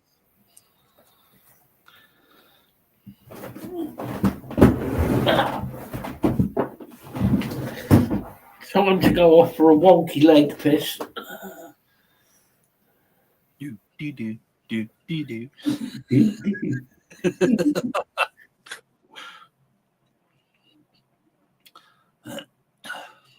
Yeah, that's what I was saying, Martin. You just don't know. Like, I mean, your fella that left Cradle of Filth as well as his wife might have just been, oh well, I've got to leave as well then because it's his wife. Yeah. If he wants his marriage to fucking continue, then he kind of had to. Regardless of whether what she was claiming happened or not. Either way, he still had to follow if he wants his marriage to continue. So, don't know. End it there. I think it's just 6 and 2 threes.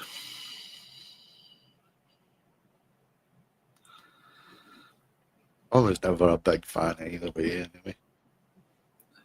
Liked a couple of their tracks. They are good at what they do. I don't mind a bit of Cradle. I'm a huge fan. No, but I don't like a few of their tracks. Same. But I would like to go see him live.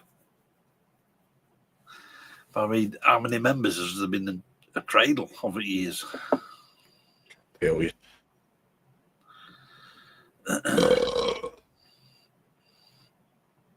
Yeah, that's true, Bill. Yeah.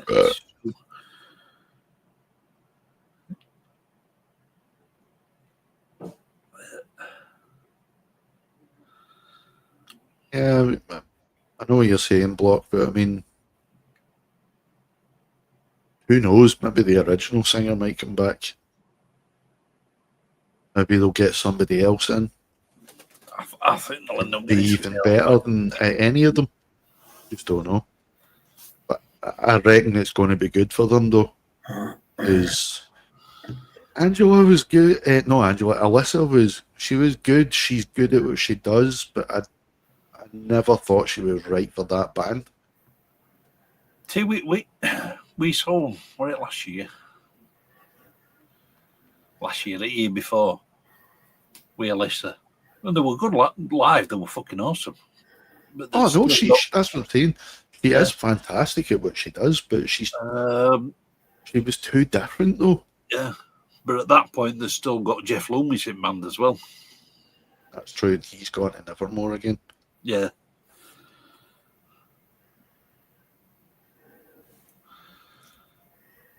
They might even decide to just call it a day. Go and do their own things now, but I'd like to see them. I'd like to see them do something. Spiritual beggars.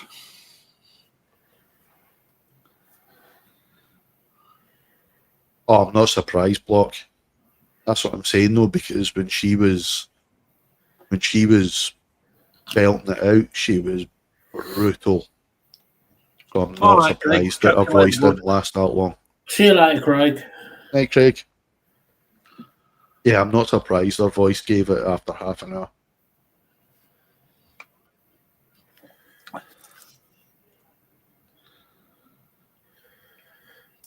But were people what were watching them for musical talent or other talents?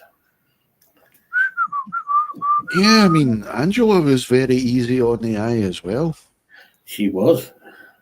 Still is. Yes. Not quite Salma Hayek, but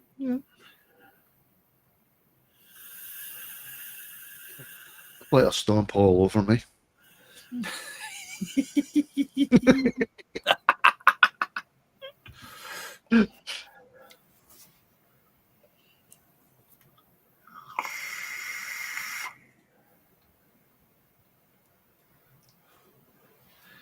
I'll just need to wait and see, but I mean, they haven't announced anything. Obviously, as you said, like, I mean, that's Alyssa and Jeff say almost the same time. yeah. I mean, Jeff, fair enough, was a few months ago now, but yeah, with the two of them gone, that's literally half the band. So they might just decide to call it, but it'd be good to see them carry on and do something. Yeah. With either Angela again or somebody new.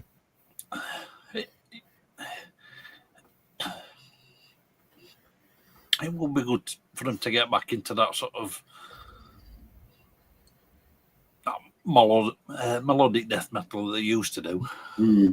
See, that's what I liked about them, like the earlier stuff, and even going into the kind of Angela era as well. It was melodic, but it was brutal.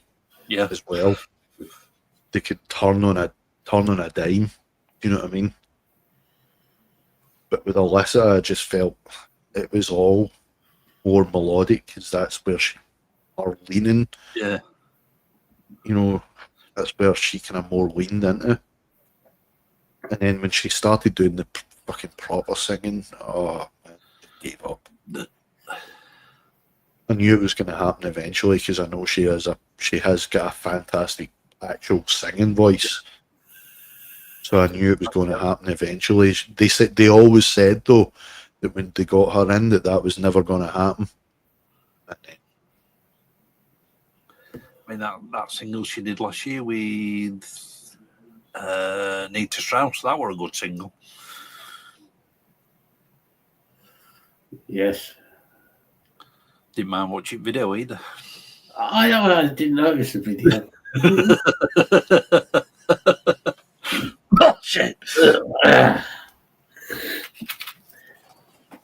Funnily enough, I never actually listened to Arch Enemy videos myself in Alyssa joined.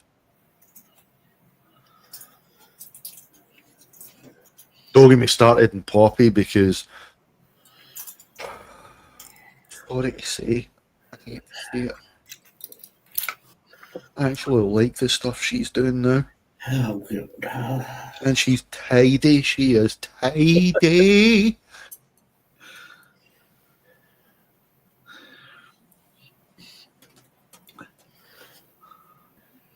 I'm sorry.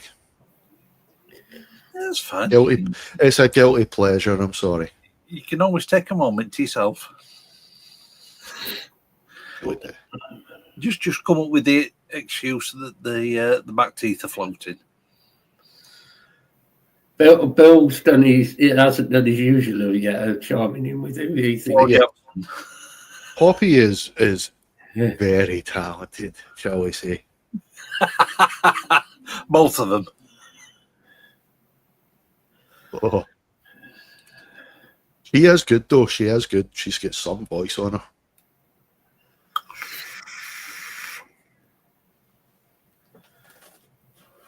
I'm waiting for him to say, "Oh, what about Raw?"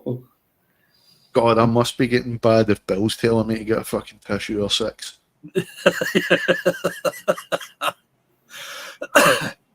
Bill's going to start on about Floor Jansen in a minute. But what you really need to see You mean is sick and beautiful with the RGB boobies. No, you pronounced that wrong, Matt. It's not floor. It's whoa. Oh. Last time we went to see him, it fucking took him weeks to recover. I'm not surprised. Fucking chubby grip on the arm as well, I'm sure.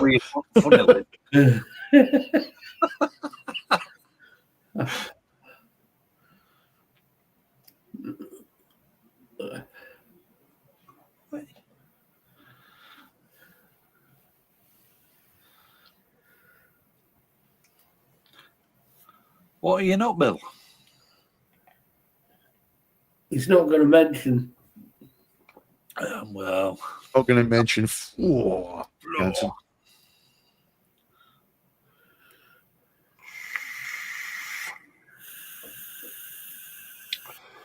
Is it because she's pregnant again, Bill? Is she? Apparently, yeah. Oh, good on her. It's not hype, it's not Bill's. It depends whether you were wearing the nurse's uniform. Doesn't come out with a placenta, it comes out with a cape. Dum, dum, dum.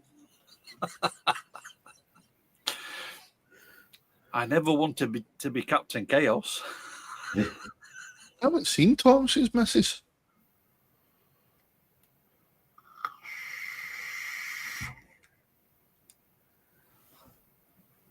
Honestly, Bill. Oh, Wendy James, God rest her. She was gorgeous, man.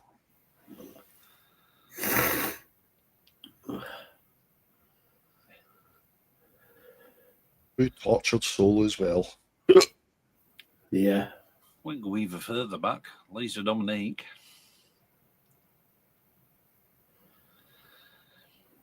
Okay, Bill. Bill's going to end up with a fucking heart attack tonight.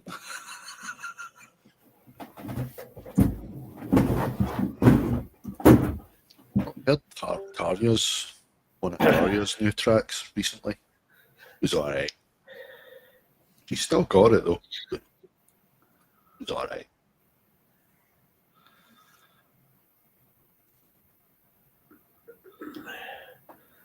I thought you know, for a second on that, she has such an effing beauty. No, and then I realised you said elfing. Oh, she really was. Yeah. Proper. Are we back elfie. to the midget pole dancers here? She was gorgeous though. Bill fancies elves and who he walks. No.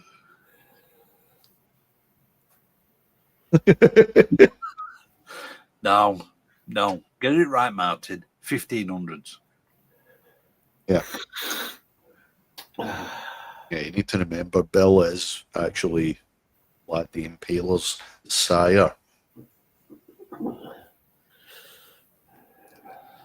Bill the Impaler don't quite have the same ring, does it? Not really. See, it weren't Dracula that run up the hill as a wolf, it were Bill. It must have been a few years ago if he ran up them. Nice one, Bill.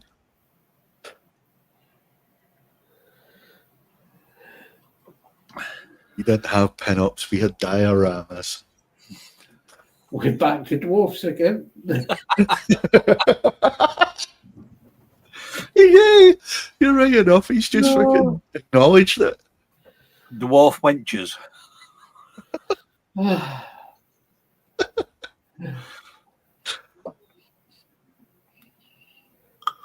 Those were the days, Bill. Just put your missus in your pocket. These days, she puts them in his pocket. Oh, speaking of vampires, don't know if anybody's actually watched it, but or if anybody was ever into the whole thing, but you know, Interview with the Vampire. Yeah. I'm talking the Anne Rice, not the Tom Cruise, Brad Pitt travesty. Yeah. Never actually read the books. My mum did, so I remember her telling me like where the original movie went wrong. I went back. I tried to watch the first 2 episodes when it first came out of the series, and I just wasn't in the mood for it at the time. But I went back and rewatched the first 2 episodes. Well, I started at the second one because I knew what happened in the first. And I continued. I ended up finishing both seasons in 2 days.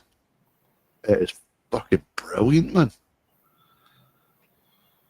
Really, really well done, and the scripts are fantastic. The guy that's playing the author, the biographer, Yeah. is interviewing Louis. He's an actor that you used to see in a lot of 80s stuff. Eric Bogosian. You'd know his face. That You'd name. have saw him. Yeah. You would just if you Google him, you would see his face and you'd go, "Yep, I remember him." But don't ask me what he's been in because I can't remember anything. But I know I saw him in a lot back in the 80s. But he's the biographer, and the back and forth between him and Louis, he's like an interrogator at times. It's so well written. Brilliant, man. Thoroughly enjoyed it. And the guy that plays Lestat, he's funny as hell sometimes.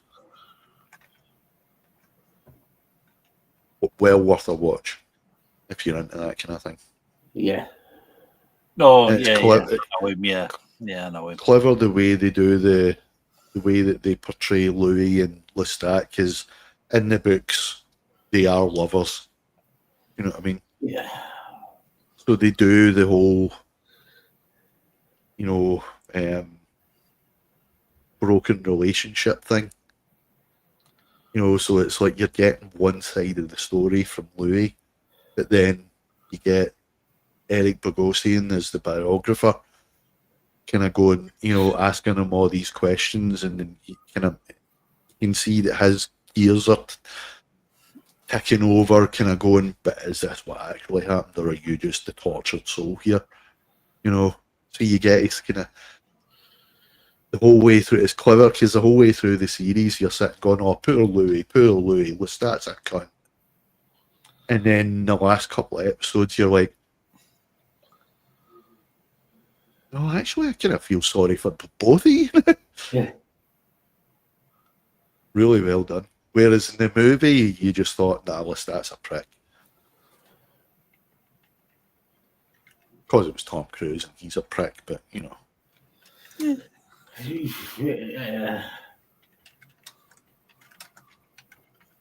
Well, he's not much of an actor, is he? Let's be honest.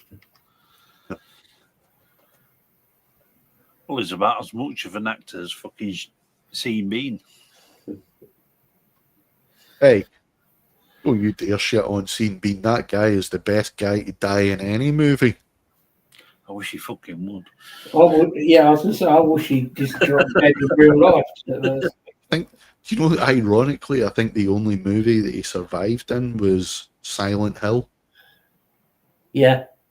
Oh, It's the only thing I've seen him in that he survives. he was so bad in that.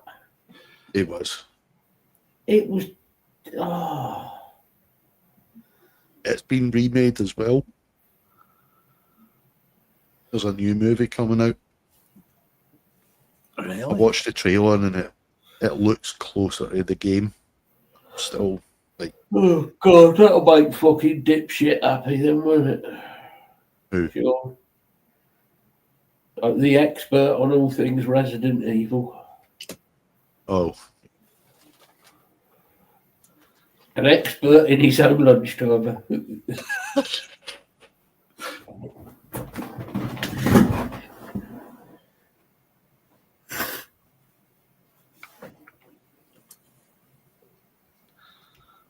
The man who asked me to recommend horror films to him. Oh, I'm not scared of any horror film.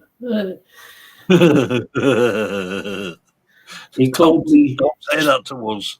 He called me sick and twisted after some of the films I gave him. Your definition of horror is completely different to most people's, Matt.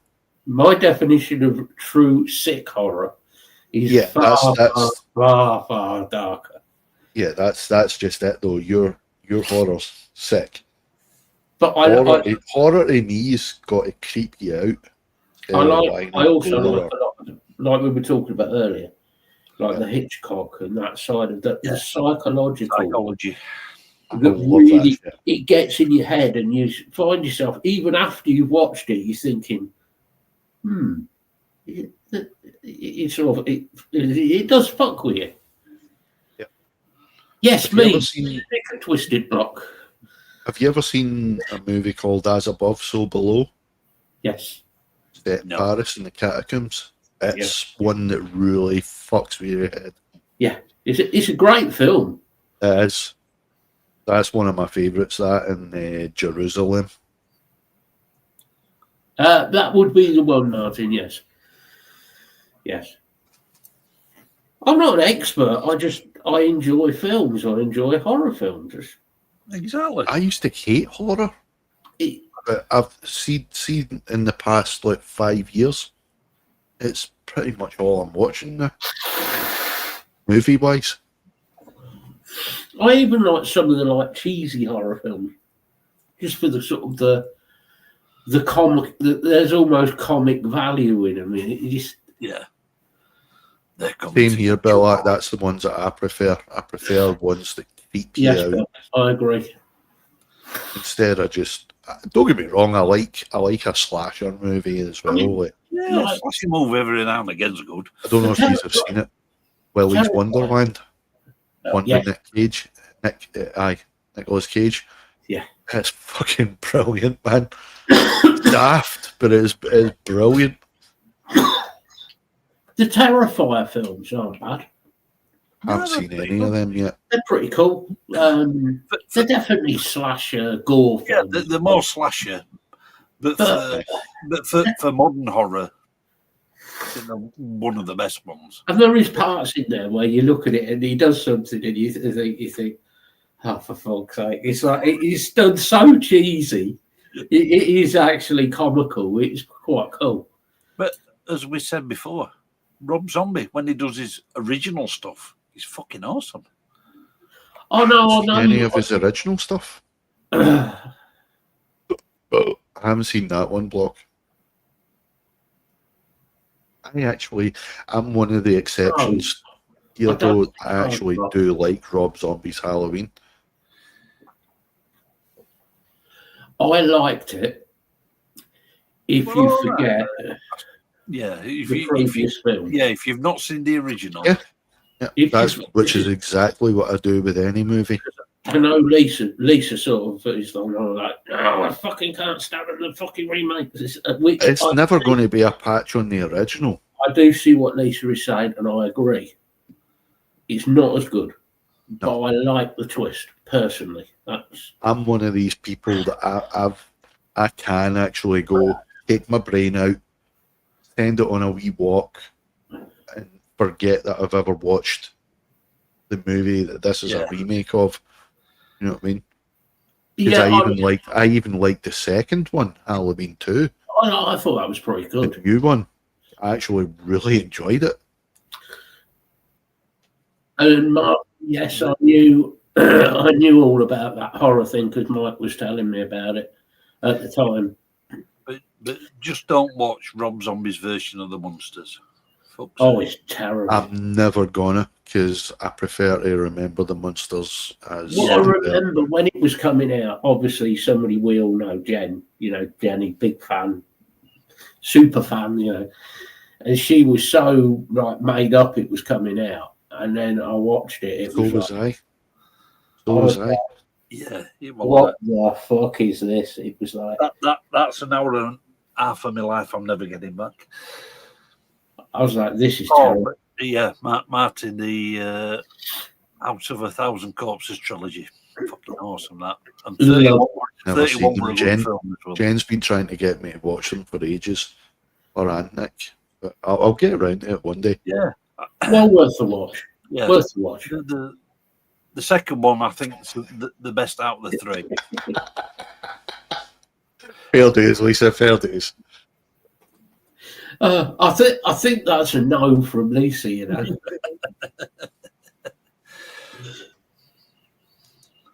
I remember that though, Martin. Yeah, I recommended quite a few films to him that he could have done. Yeah, But the trouble with Sean is he thinks he's an expert on everything horror film, and believe me, he isn't, because I questioned him over a few horror films, and he was clueless. Yeah. Properly clueless. Out of 1,000 Corpses, that is definitely a trilogy worth watching. Devil's Rejects is the best out of the three for me, but yeah, you've got to watch them in order. I just liked all of them. Yeah. There wasn't really a bad or I'm going to have to go watch them. they were all great. Yeah. That feel as It well. sort of- It brought it back to that sort of 70s horror, if you will. Which is what I think Rob was his intention with the music, Yeah. with the style. Yeah, of the old film. 8mm style. Yeah. It worked. It really worked. Penny, you seen Bone Tomahawk? Yes. Yes. I enjoyed that. I enjoyed it, but I thought Brutal. there were parts of that they could have taken out to sort of move the story along a bit. I liked it. I liked the fact that it was it caught you, because it caught me by surprise, because I didn't know anything about it. Yeah.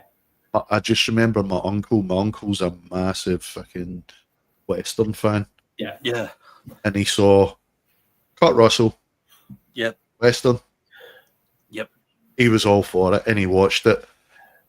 He didn't tell me that he was just like, "What the fuck?" So he didn't tell me anything about what to expect. He just said, "Just watch it." He says it's a fantastic movie. He says you'll love it, because me and him have got very similar tastes in movies. Yeah. I mean, don't get me wrong, I enjoyed it, but I think the story could have moved on a little bit quicker than what But it I did. kind of liked it because it catches you by surprise if you don't know anything. You're expecting, because it does. I'm not going to spoil it for anyone, but it does make it. When you're watching it, you're thinking you're just watching another Western movie, just another run of the mill Western. Could have been Mark Twain wrote it himself, and then it just pulls a From Dusk Till Dawn out on you. Yeah. And you're like, what the actual fuck is going on? It goes from Western to brutal. Yeah. Quick. To me, it would a bit like. Oh yeah. To me, it would a bit like The Hills Have Eyes, but set in a Western era. Yeah, that's a good Oh, analogy. yeah, I'll see that. Yeah. No. Yep. Yeah, that makes a lot of sense, actually. Yeah. Love the Hills Have Eyes films. Oh, fuck yeah. Yeah. I can't remember them, but I have seen them. Got all four of them because I've got the originals and the remakes. Always saw the first two. You'll like this one, Martin. Me and Sean had an argument one night in a Zoom room. Very true, Martin. Very true. True, Matt, yeah. Who did the best horror films, of series of films? And Sean thought it was Freddy Krueger, which I always saw Freddy Krueger films as I like They were Freddy comedy. Krueger, but they were comedy. Yeah, the first sort of two, maybe. To a point, they were comedy. Yeah. What I said was Hellraiser 1 to 3. Yeah. were Oh, proper yeah, man. horror. Oh, yeah. Absolutely. After that- Especially Hellraiser 2 is just... Mwah. But when he sat there and he's grabbing hold of first time, I remember the first time I saw that was in my young teens, the first one, and he sat there getting hold of bits of his skin and peeling it off. Yeah. And you thought, oh, fuck, this is some, whoever wrote this is some dark shit. So then I went back and got the books. Clive Barker is well fucked. And read all Clive's, He's fucked up, man. and I've got all of his books. And He's actually some being of that, investigated at the moment. he's not a well-mannered, bless him. No, He's he's being not. investigated at the moment for I know. his extracurriculars. I don't know. I don't know myself, but I mean, you don't write stuff like that if you're not fucked up in the head. I know To even be associated with the shit that he's been accused of. Uncle Frank. I'm kind of like, I mean, everybody who knows him knows. Obviously, he's gay. We know. Aye. Not an issue. That's no issue. We No, know no. he's into his BDSM and leather and all of that. Yeah. That's whatever. Cool. Whatever you're into. He's been accused of some dark shit. Yeah, I've seen that, and I'd like to think it's not true, but So would I. there's another part of my brain that's saying, That's first time. This is a problem, though, in the day of social media. Like, you just don't know, because it's too easy for somebody to be able to go, I know this guy, and he done this to me. Knowing full well that it never did, but Yeah. you say it enough, people are going to follow you and start believing. That's the problem with social media. I don't think he's got long left anyway, to be fair. No, He's not He can't be that old. He must only be in these, late 60s, early 70s. He's in his 70s. He was living in South Africa. Right. But he's had a lot of health problems. Right, I didn't know that. Yeah, he had it all started from he had an operation to remove a tooth, 73 Clive Barker. and it went septic. Yeah. So he's had a lot of like jaw problems and his throat problems and other sepsis stuff. So Because him I and mean, him and if he is they're guilty, still good mates. if he is guilty of things like that, well, then he deserves to be dealt with in whatever way. Absolutely. Whatever But I way. mean, I just hope it isn't. I really do. But the problem is, though, are they ever going to be able to prove it inconclusively? That's Yeah, but Martin. right. Okay.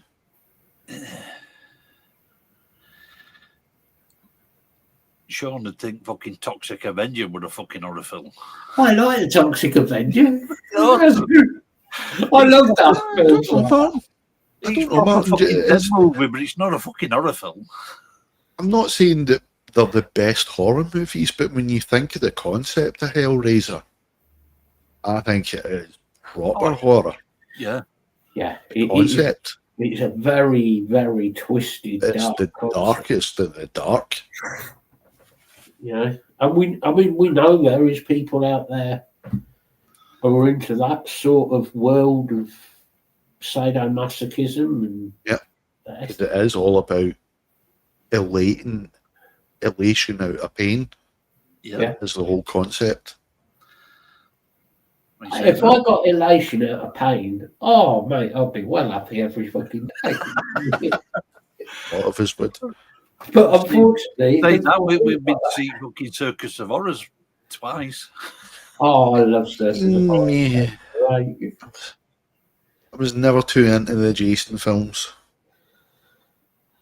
I don't mind some of the Jason stuff. Yeah, first couple. But then again, that got fucking silly. Oh God, by the end, Jason. So did Hellraiser, though, and so did Nightmare on Elm Street. They all got silly. Jason in New York. Oh, Jason Takes Manhattan.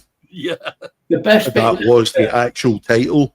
The best bit in that Fucking- film is when he walks down the street and the kid's playing hip hop on the radio and he just grabs it and throws it. Yeah. Friday the 13th, Part 7, Jason Takes Manhattan. Oh. Yeah. Then we had. And then you had Jason in space, and then you had Hellraiser in space. Fuck off. It's just in it got space. stupid. It got fucking so silly. It really did. At least Freddy never went to space. Yet.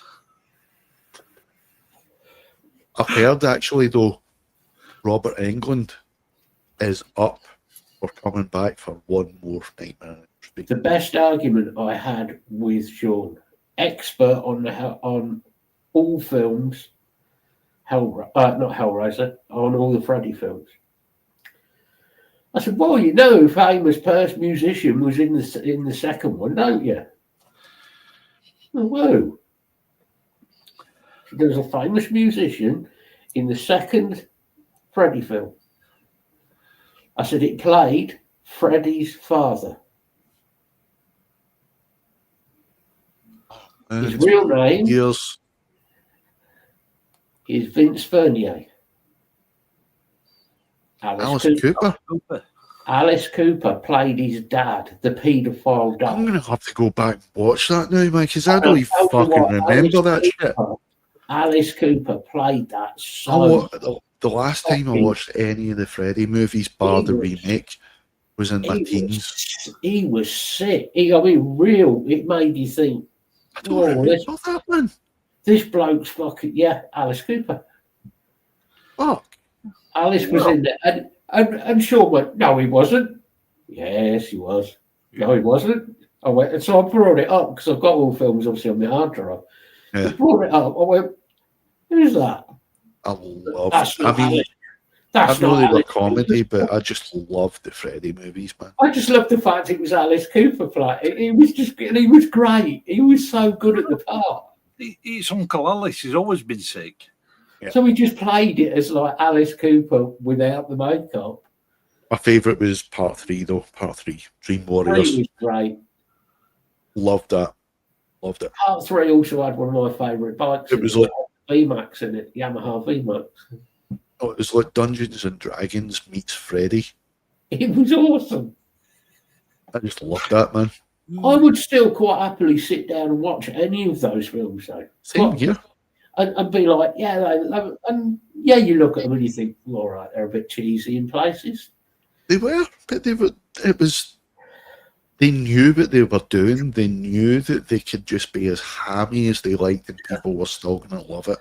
Because it was all about Freddy. Yeah. You know what I mean? You look back at the George Romero films, you look back at it now, you see the fucking hammy as fuck, but they were great. But they're still great. Yeah. You know, it was. I think that's what made them, because there was it wasn't just horror, slasher / blood, gore all the way through. It was like a comical level to it. It was like the bits with Freddy singing nursery rhymes and shit like that. It was twisted, but it was. And Dawn of the Dead. And again, you got Tom Salvini. What more do you need? Yeah, Tom Savini. Yeah. And again, me being able to take my brain out and send it on a wee wander, I even liked the remake. Yeah. It was good. I actually thought, okay, script and direction and the story was kind of shit. But Jackie Earl Haley, whatever his name is, the guy who played Rorschach in Watchmen. Oh, yeah. He was fucking brilliant as Freddy, man. Yeah. He was fantastic. He got robbed. He got robbed. But when he did the Rorschach character, when they are in the prison line and he turns around. I was just about to say that is one of the best scenes I have ever seen. And he just turns around. You're thinking that I'm in here with you. No, you're in here with me. Yeah. Like, whoa, fuck. Yes. That was like, whoa, this is like, that's the. Fucking love that movie to bits, He man. played that part so fucking well. He really did. And yet you bet his whole backstory, man, holy shit. I bet in real life he's one of the nicest guys you'd ever fucking He is. He is. Total, he's like another Ozzy Osbourne. He's a total family man. But Rorschach's whole backstory, it's fucking tragic, man. Yeah, no, that's very true, man. Oh, it is. Straw Dogs was a good film. Fucking hell.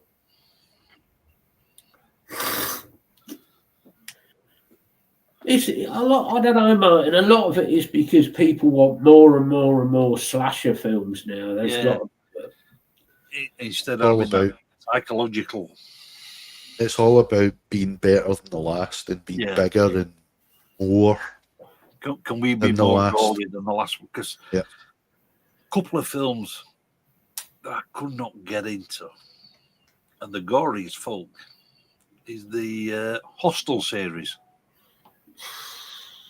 Never seen them. Oh, That was Eli Roth, wasn't it? yeah.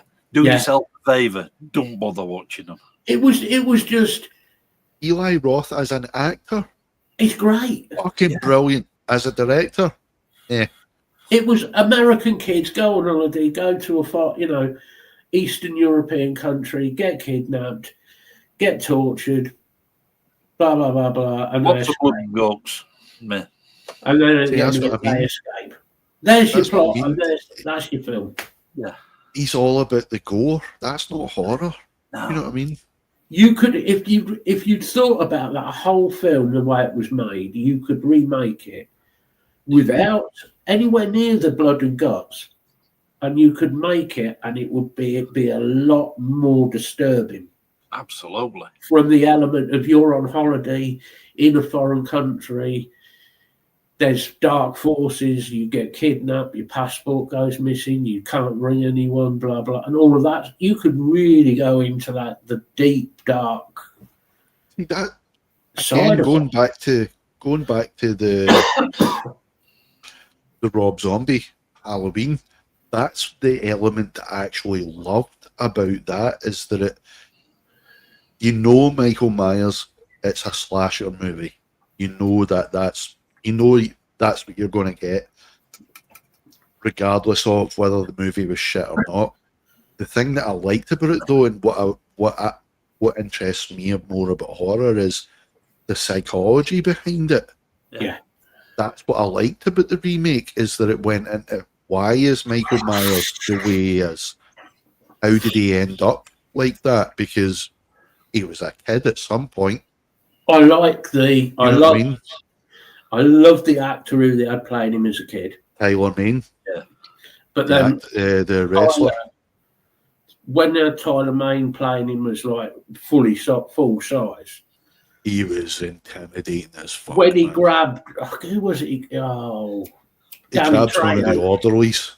It was when Danny Trejo, Aye. wasn't it? When Danny Trejo He grabs him by the face. Just fucking- Yep. You think It's holy shit, man. you could see there That's was what I loved about that movie, though, is that it got into the why is he the way he is, and it explains more about even just the mask thing. It wasn't just about I'm disfigured. It was when I put this on, I'm something else. I'm not me anymore. I'm something else. You know what I mean? It's the complete removal of his whole personality, and he just becomes something different. I thought Tyler Mane played that pretty well, to be fair. He did. Same person that played fucking Sabretooth in the X-Men movies. All right, Block. See you later, bud. Hello, buddy. Hey, Block. And if we want to talk about proper Z fucking slasher movies, Driller Killer. Never seen it. That is proper fucking cheesy as fuck. It sounds it. I think Nick's actually mentioned that one. Oh, fuck. You know what I always thought watching Driller Killer, and I've watched it loads of times, so I've got that as well. And I always thought, why didn't nobody just get their foot round the cable and pull it out the wall? Yeah. Oh, this is obviously back in the 80s. Then, Yeah, I know, before it's cordless. I pulled the wall through it. 70s one. Oh, You know- Jesus. Oh, so it was well before cordless. Yeah. And you just think, well, why didn't you just kick the plug out the fucking wall? Or just take it out of his battery pack. Yeah. Oh, fuck him up. Can you imagine, like, fuck, I forgot to charge it. Movie over. Oh no, he had a battery pack, Fuck's but it was a sake. normal corded drill that he plugged into this battery pack. That's right. Ah, right, okay. Oh, You ever seen Frankenstein's Army? No. Oh, dude, you need to watch that. I made Nick and the crew watch that one. It's basically about the whole premise is right. Second World War. Yep. Imagine if Dr. Frankenstein, was a real person. Frankenstein. Those guys, Yeah. the Germans get a hold of his research and decide to try and create their own super soldiers and make their own creatures. And this film crew stumbles across an old bunker, and the creatures are still alive because they're immortal because of Frankenstein's research, and whole blood and guts and easy tongue-in-cheek horror ensues. It's a really fun movie. It doesn't take itself seriously in the slightest. If you're going to watch that, you've got to watch the other one that is based off the Frankenstein thing, that is Frankenhooker. Oh, fucking hell, I'm Frank. sure I've heard that mentioned that one actually. That is fucking just... He's so bad. It's a terrible film. And then you've got to follow it up with Basket Case. Oh, fuck. Oh yeah, man. Maniac Cop. Oh, fucking yeah. Brain Dead. Yeah. Brain Dead, yeah.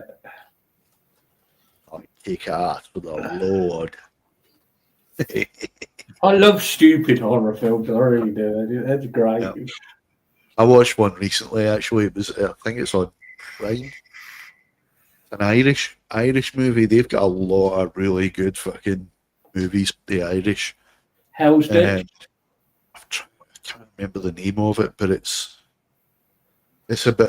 basically a vampire movie, but it's comedy. It's very Shaun of the Dead. Hell's Ditch, and it's about hold on, I've got to get the pronunciation right in Celtic. It's acting. It's about, there was a legend in Ireland, pagan legend, of one of the great Celtic leaders who actually was meant to be in a vampire. I'm actually Googling it right now because it was the Boys from County Hell. Boys from County Hell, yeah. It is funny as fuck. Oh, I might have to watch that. Yeah, especially well worth a watch. It actually gets a 10 out of 10 from me. It's even worse when you live in Ireland because it's like you're looking at it and thinking, "Oh no, them people." Not even that. It's like you know that if vampires were real, this is exactly what the people would be like. Because it is all Irish actors, and the father they play them. They're proper Irish, like in this movie.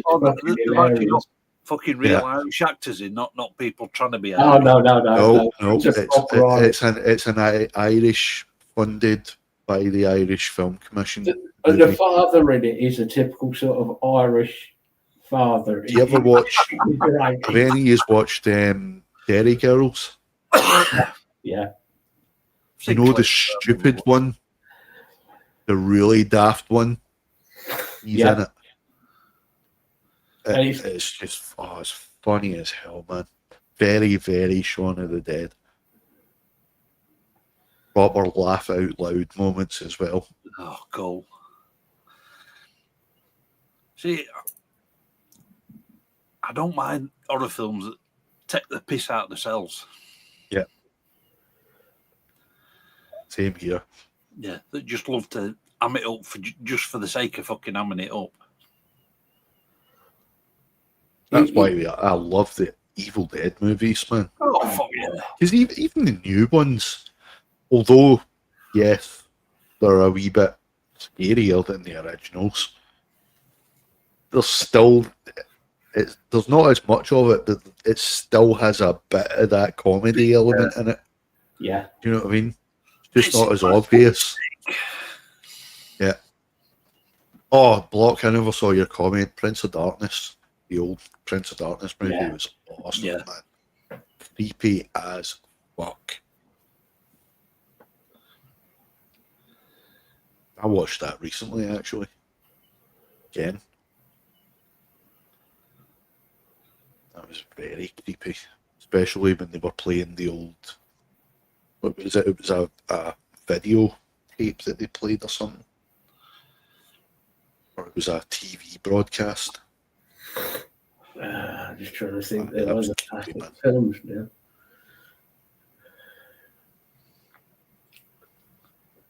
There's been so many funny horror films over the years. Oh, fuck yeah. Yeah. Well, Shaun of the Dead, World's End. Although technically that's a sci-fi movie, but it's still a horror. I'm trying to think of a horror film. Oh, I can't remember the name of it. It's going to bug me. It's an English film as well. What's it about? Who's in it? And I'll probably be able to tell you. I can't even remember who's in it. That's what makes it worse. Hold on. He only gives us half of fucking information. Because I can't remember the other half. That's why. Can you remember what it's about? That's old age, that son. Yeah, it's got aliens in it. It's Life Force. No. Horror film.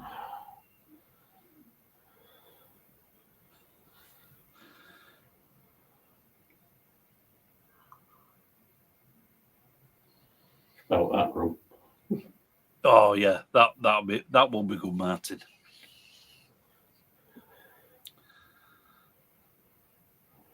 Yeah, same here. If I was a bit more able-bodied, I would love to do that. I'm still waiting in you and Lisa's fucking video. Or Fucking the Barnsley exorcism. Yep. We will get round to fucking that and the vampire one.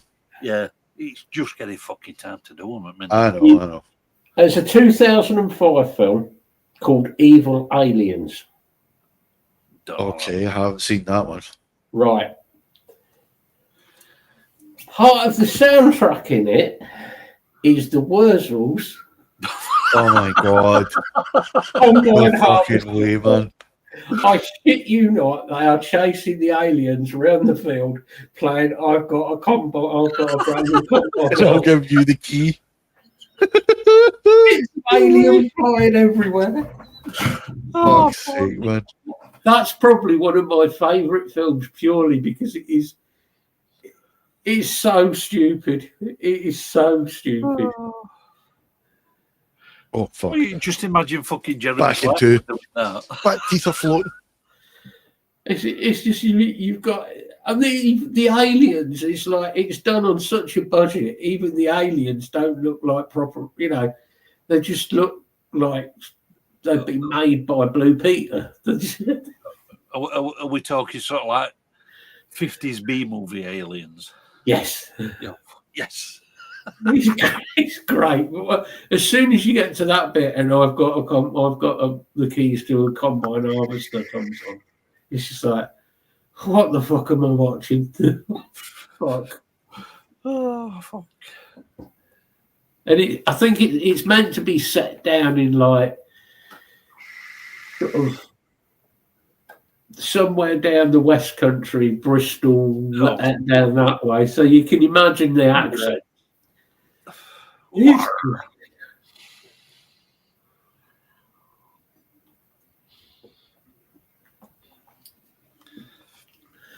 People like Sean would go, "Oh, it's not a horror film." It's not really. It's more of a comedy horror film. It's not meant to be it's a horror comedy. It's it's a laugh. It's a bit of a giggle. Yeah, fucking stop taking yourselves too fucking seriously. Yeah, if you want true twisted sick horror, you've got to look at films like 120 Days of Sodom. Yeah. Martyrs. Yeah, Serbian movie. Guinea Pig. Flower. Is it the Flower film? I do apologise, Martin.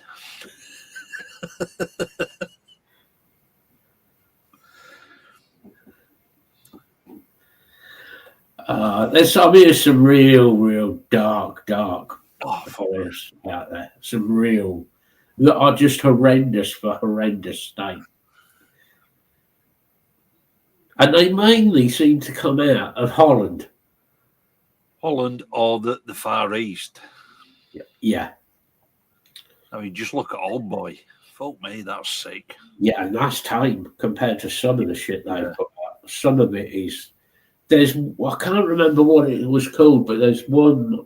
I haven't watched it yet. I've got it, but I haven't watched it. And the whole premise of this film is it's about a bloke. He kidnaps a girl, ties her to a table. We're tame so far. He then dresses as a full samurai and then performs vivisection on her. Oh, lovely. There's no real storyline, and it gradually, as the film goes through, it just gets worse and worse and worse and worse as he keeps cutting. And you think, this is not a film. This is just like somebody's sick fantasy. Being sick for sick reason that is just proper twisted. Oh. While I was relieving myself there, I remembered another one. It was a teen horror movie, not a proper horror movie, but it didn't take itself seriously as well. 13 Ghosts. I love that. Yeah. That was one of my favourites as well, and it's getting remade as a TV show. That's just what I was about to say. By Netflix. I'm and really Blumhouse. Looking forward to Blumhouse that's doing it as well, so it's going to be. Because I always thought with the film, you didn't get long enough with each ghost. No. But Didn't get backstories proper. You could get each character of the ghost and get the full. You got a sentence worth of a backstory of each character. Yeah. And it was a good film, to be fair. It was bloody good. I loved it. Like when the door came down. Oh, fuck. Yeah, man. But it reminded me as well, because there was a movie that it was one of those ones that I thought, I'll need to get round to watching that someday. And I did actually a few weeks ago, Cabin in the Woods. It's not a bad film. Not seen it yet. It's actually really funny, man. It's not. It's one of those ones that's just like, it's what it is. It's very Evil Dead. Yeah. It's kind of take your brain out and just watch it. Yeah. And it's quite, it's a bit cheesy in places. It is, but if you go, oh, well, the script and the acting wasn't this and that, it's not fucking meant to be, you retards. It's meant to but I actually liked it because they were having fun with it. It was comedy. Yeah. It was comedy, most of it. When you went to the loo, it's like we were saying, it's sometimes you just want a film that's just sort of brain out and it's just just sit there for entertainment purposes only. Exactly. Sometimes you don't want to have to think about the movie you're watching. You just want it to do all the thinking for you and explain everything to you and just serve it to you on a silver platter. Hey, Bill. See you later, Bill. I don't think we're going to be much longer anyway. But yeah, sometimes you just want to sit and watch a film just to be entertained. Exactly.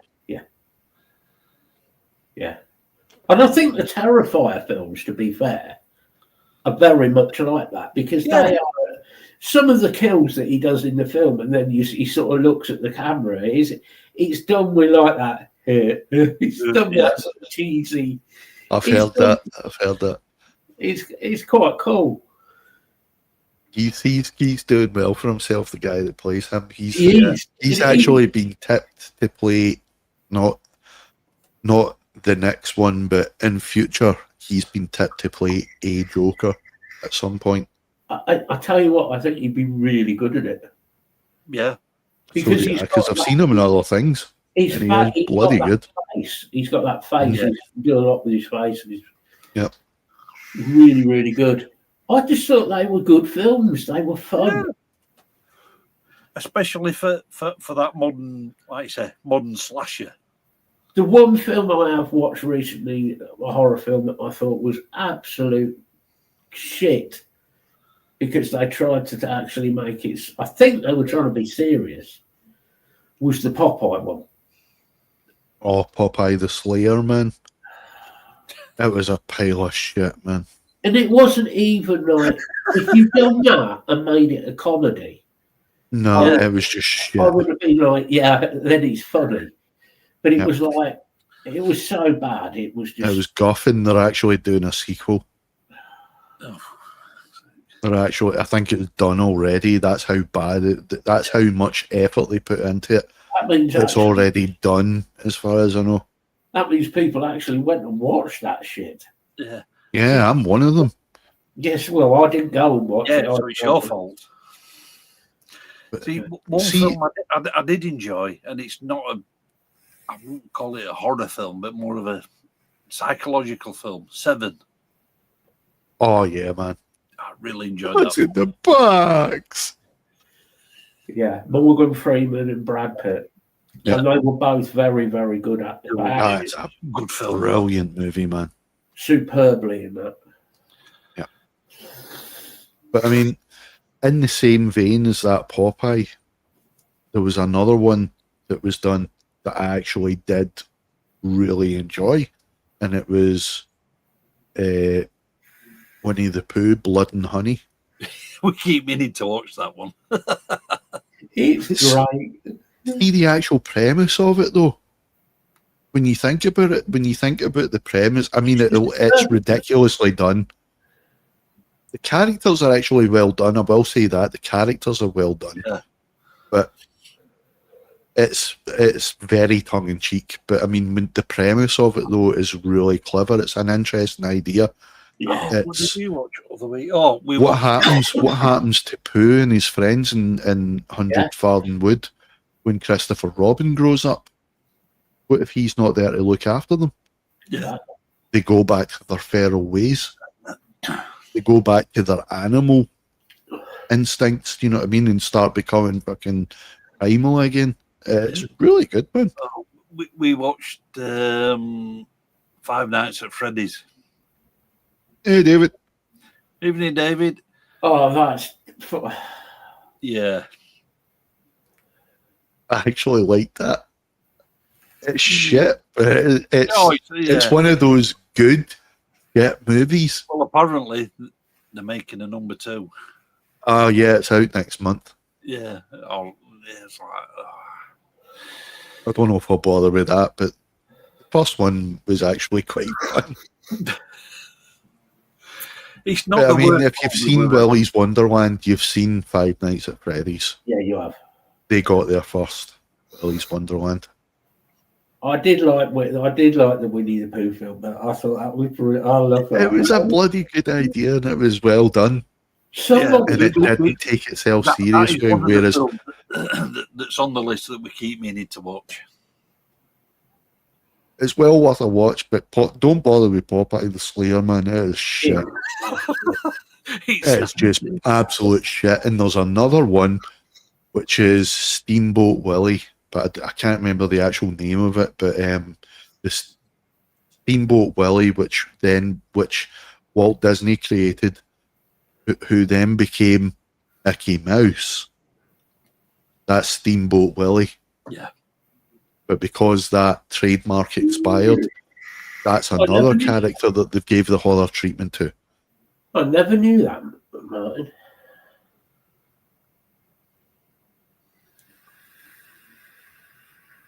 Yeah, I can believe that.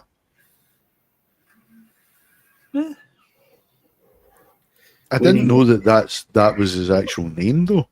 Winnie the Pooh was a schizophrenic. It's a really good premise, that one, though. It was quite clever for a horror, for a tongue-in-cheek horror movie. Yeah. It's a clever premise. Absolutely. You know, at least they thought about why the characters turn murderous The furry serial killers. instead of Popeye Tyler, with his Tyler, fucking calm down. radioactive spinach. Oh. Oh. Tyler is a furry serial killer. Tyler's just a furry's bad enough. He even has the raccoon penis to prove it. Yeah. Tyler keeps No, Ewoks in Get it right. prison. A raccoon boner. Yep. Tyler keeps Ewoks imprisoned in his shed. Yeah. And he's got his Ewoks with the raccoon Been very boner. quiet. Been very quiet. I think he did go to that wee Shed. show. He's out in his shed. Playing with his Ewoks. With his Ewoks and his raccoon boners and his steak bakes. Yep, yep. Oh dear.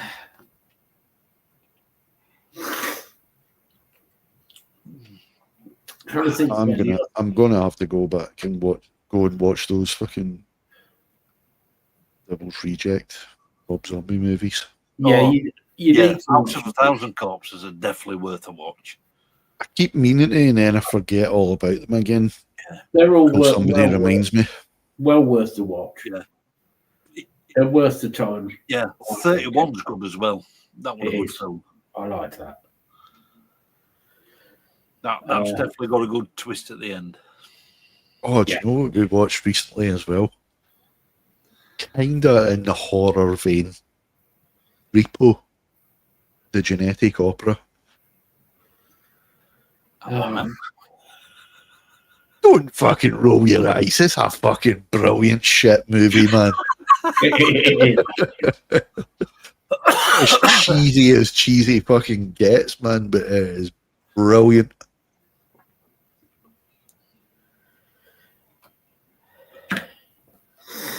Loved it when I first saw it, and I cringed at the same time. And yet again, when I watched it recently, cringed and still loved it. Yep. No wrong with that. Absolutely no wrong with that.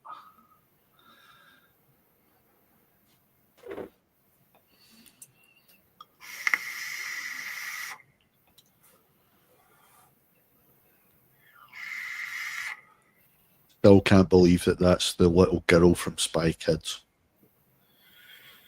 that was the main character in that movie. It's wrong. It's wrong. Well, kids do grow up unless you kill them, you know. I know, and it's wrong. And I'm on about in horror films here before anybody reports me for saying that.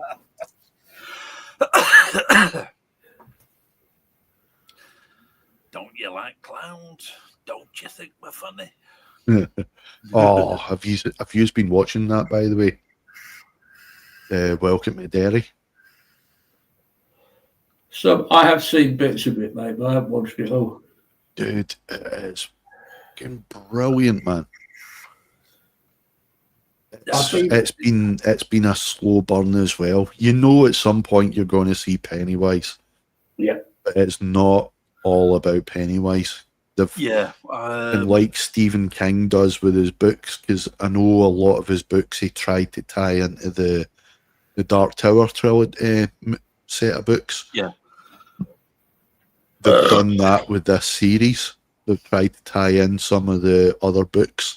I think it's tied in The Shining with it. Now there's a horror. One of the characters in Welcome to Derry is Dick Halloran, who was the original janitor of the Overlook Hotel in The Shining. There's a film, The Shining. Oh, fuck yeah.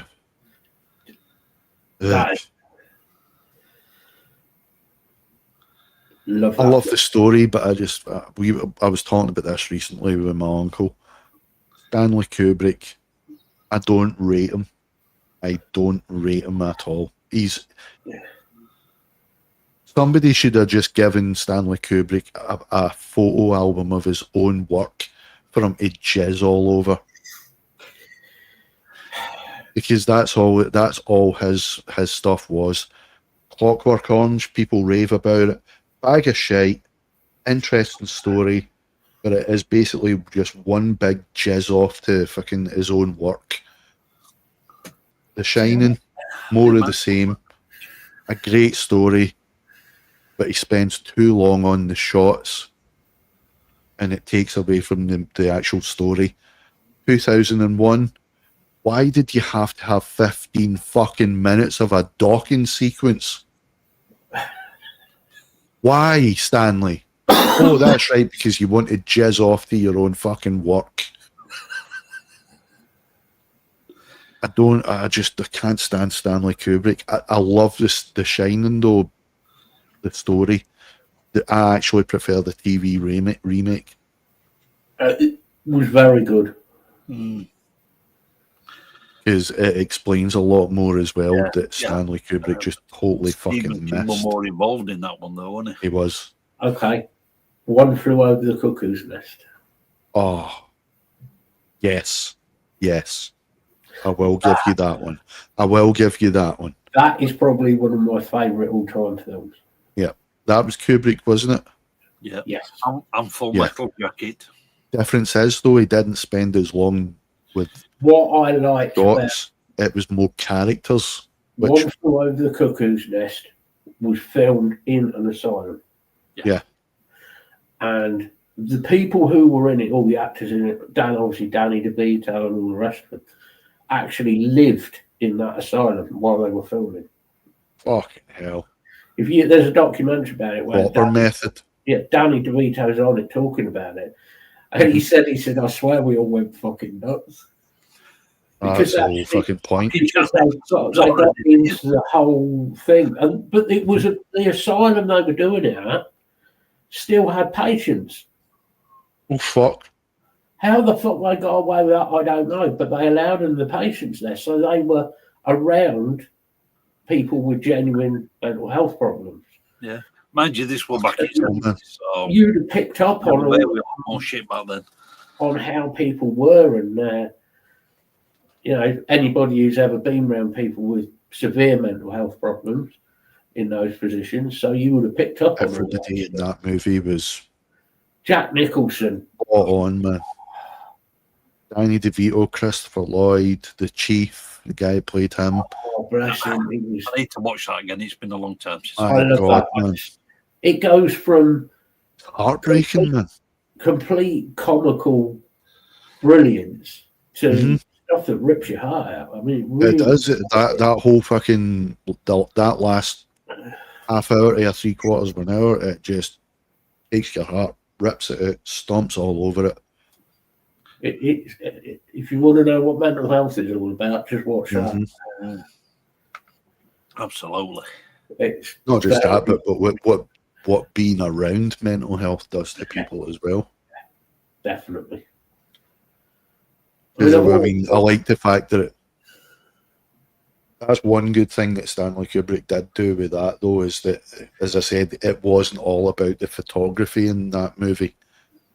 I think he realised it's got to be about the people. Yeah.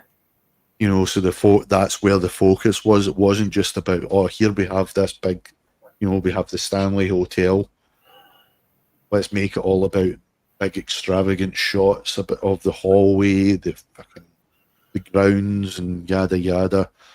Same with 2001, but if you've got an asylum, there's nothing beautiful about an asylum, so your focus has to be the people then. And it was spot on though. But I mean, the thing that I liked about it though is that it wasn't just about the patients and about what they were feeling and what Jack Nicholson's character was feeling, what he was going through and where his state of mind was from going in, where he ended up. But it even kind of made you think about the staff as well. Yeah. About why are they the way they are? Yeah. What did working there do to them? Why was Ratchet the way she was? Why were the orderlies the way they were? Really, really clever actually. But I will give you that though. That's probably the exception to the Stanley Kubrick hatred. Yeah. See, I like A Clockwork Orange, but as a story, I love the premise, but it was just an hour, 3/4 to 2 hours worth of he basically over my own shots. He's basically jizzing over his own film. It is. Yeah, definitely a very twisted mind, that man. I mean, I've read 2001, I've read 2010, and I think I read the one after that as well. How's it going, Killer? And hey, Killer. 2001, that movie, he totally fucking missed the point of that movie. because I he was think too he did. busy focusing on the shots. I think he did with Clockwork Orange, how he missed the point. Mm-hmm. Yeah. Yeah. Yeah. No, I have still got that book. Yeah, because I mean, at its base, I mean, Clockwork Orange is all about like trying to rebel against a totalitarian fucking Yeah. government in a dystopian fucking type society. Do you know what I mean? It's all about And all rebelling and enjoying. Is ultra violence. Mhm. It's not really covering the point that the book's about. No, But his focus was too much on the sensationalism. although it has got one of my favourite actors in it, Malcolm McDowell. Oh yeah. Oh yeah, man. He's another. I seem to like actors who were twisted. Malcolm McDowell, Dennis Hopper. Yeah. Well, Malcolm McDowell's in 31 as well. Yeah. That's the thing. I mean, he does twisted well, but he's actually a really nice bloke, apparently. Apparently. Yeah, I've seen him interviewed quite a few times. And he's also Alexander El Siddig, as in Dr. Julian Bashir in Deep Space Nine's uncle. Yep. In real life. He also did a very, very good gangster film called Gangster #1. Heard of it, never watched it. He plays a character in that, and that has got a hell of a twist at the end of that film. It's a very, very clever film. Anything I've ever seen him in, I've actually really liked. He plays that sort of Except for disturbing Clockwork character Orange. Yeah. really well. Because weren't he in I, Claudius as well? I think it was actually. Yes. Yeah. He was in I, Claudius. He played. Did he play? Oh God. I can see him in my head in it, but I can't remember who he played. Fuck's sake. But He played the bloke who fucked his mum and his sister. That's right, yeah. that could have been any one of the Romans. And I'm not on about, any of the American presidents. That could have been any Roman. Well, so they did share it about, didn't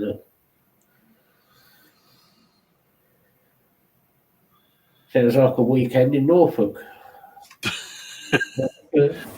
Or Sandringham. Allegedly. I should never get my night up now. I wouldn't fucking want it if they gave it to me. Let's have a look.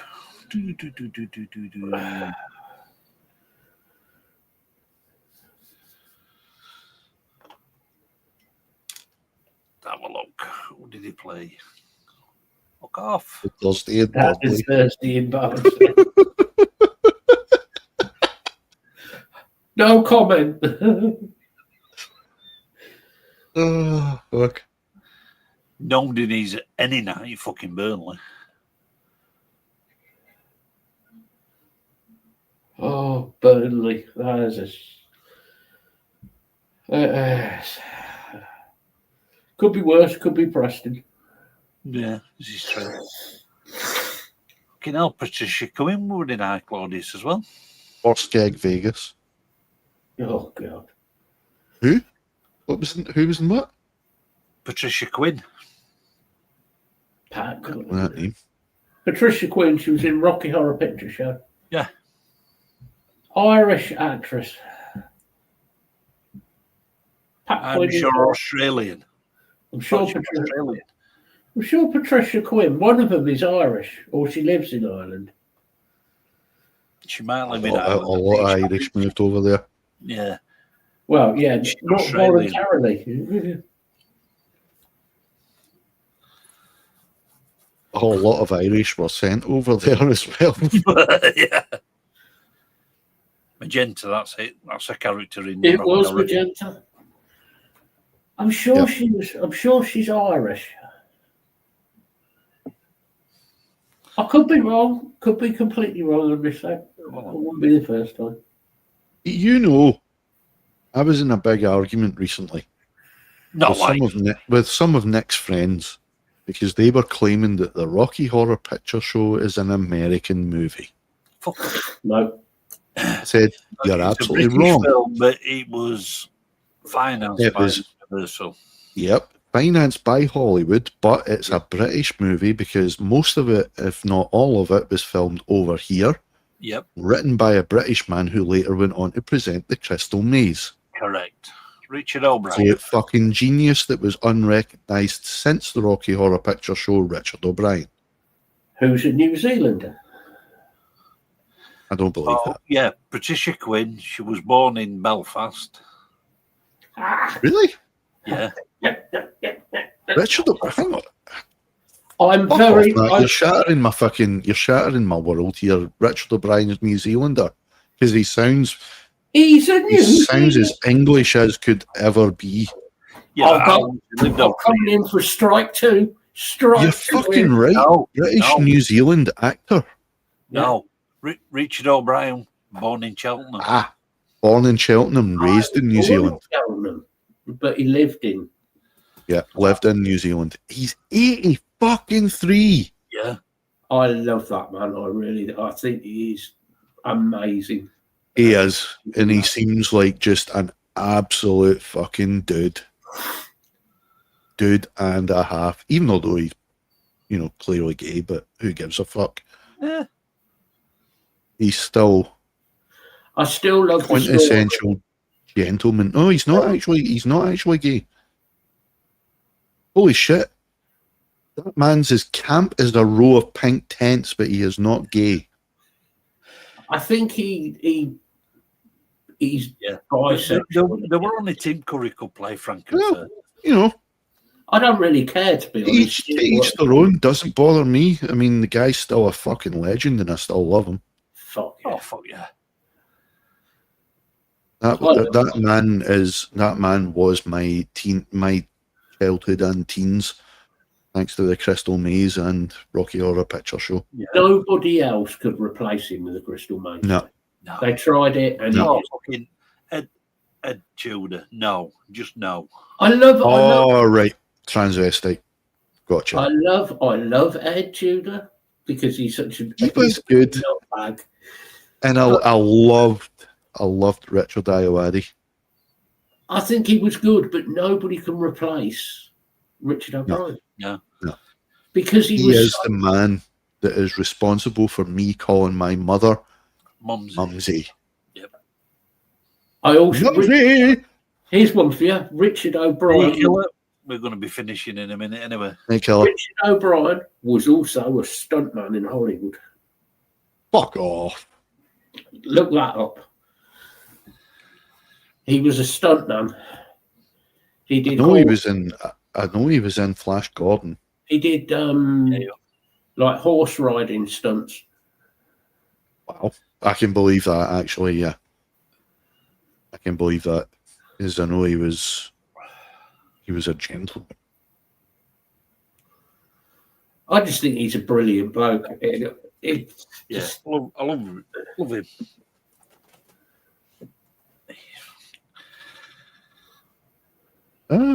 He's transgender, but identifies as he, him. Okay. Good on you, sir. I couldn't care less. Heck of Started his career as a stuntman in British films. But he's not one of those. No way! He done the stunts for Casino Royale. Yes. The original, not. See all the pointless facts that are in this head? It's full of pointless crap. Wow. This is what I keep telling them at work. I'm full of I'm full of useless shit. Useful, not useless. Hey, shit. Hey, I won a fucking pub quiz on my own, I'll tell you. And let's not forget, he was also in one of my favourite movies as well, Dark City. Oh, what a film. Which could have been a massive hit had The Matrix not came out just a month or two before. Yep. Because the two of them were all about shattering your reality paradigm. And when The Matrix done it, and when Dark City came out, everybody was just like, been there, done that. But it's beautiful.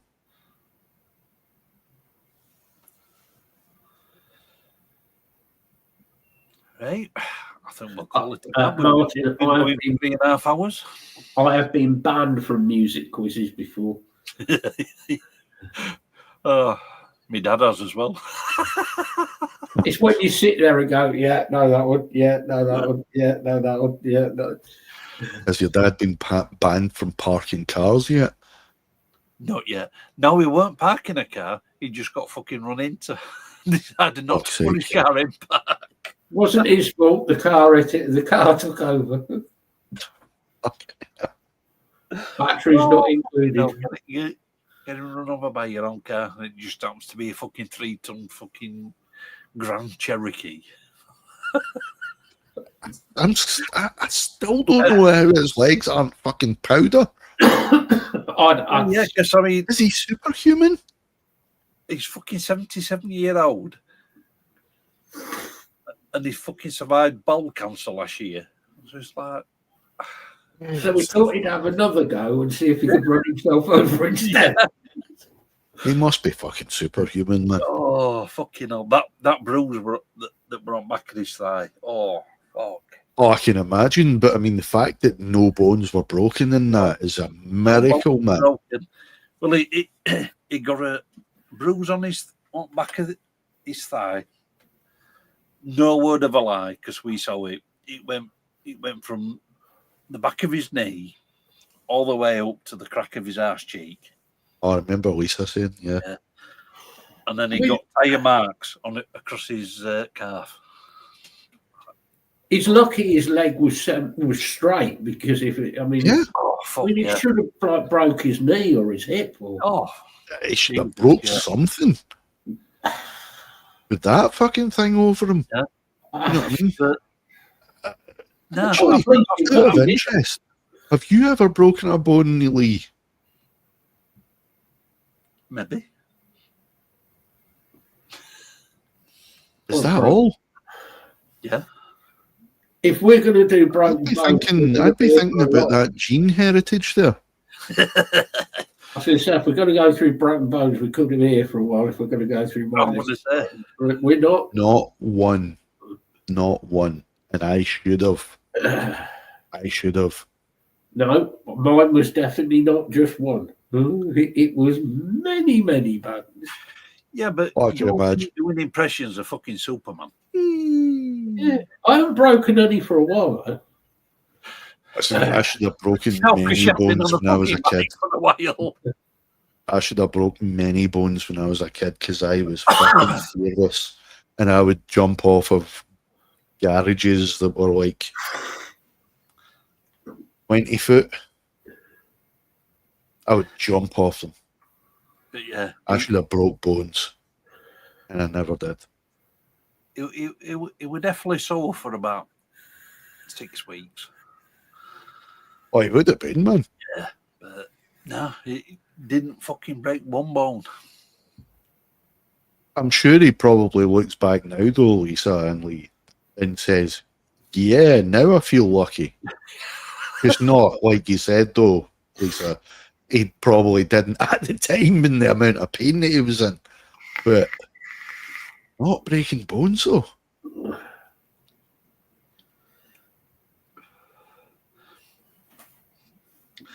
That's a good point, actually. That's a good point. Yeah. If you have a bike crash, the best thing is to go floppy. Yeah. Yeah. What, you mean like Connor Cummins when he got fucking knocked out? And fucking I hate watching that. That's brutal. That is brutal. That is a brutal fucking injury. Yeah. When he goes over 3 fucking walls. Mind you, my fucking left foot when I hit the front of a car was a bit like that. It was hanging on by the tendons at the back. It's like when I had my accident. I got knocked out by a bike. So I was floppy. Yeah, that's because you knocked yourself out. I He mean, landed on the soft bit, his head. same with that. Didn't break anything. Yeah, my calf swelled up Yeah. as the wood. But what, 4 or 5 days, I was fine. I think you're either lucky, if you're lucky, you get away with it. Well, Worst bit was when I were in ambulance and they said, we might have to cut your jacket off. You fucking no. Yep, I'm with you on that one. Yeah, I'm cutting my fucking jacket off. Yep. I was more pissed off because I'd only had that helmet about 4 or 5 months. And my fucking helmet were ruined. Like, you bastard. Oh, fucking hell. But this is what you get wearing proper gear on a bike, people. it saves you. Yeah. Yep. It does Not just for the look. No.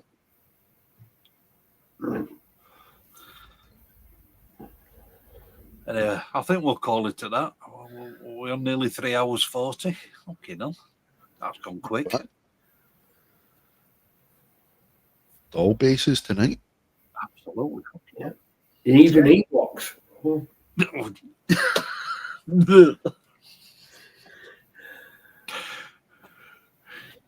I'm going to fetch this up tomorrow night. I'm looking up Ewok strippers. Wait a minute. I won't be.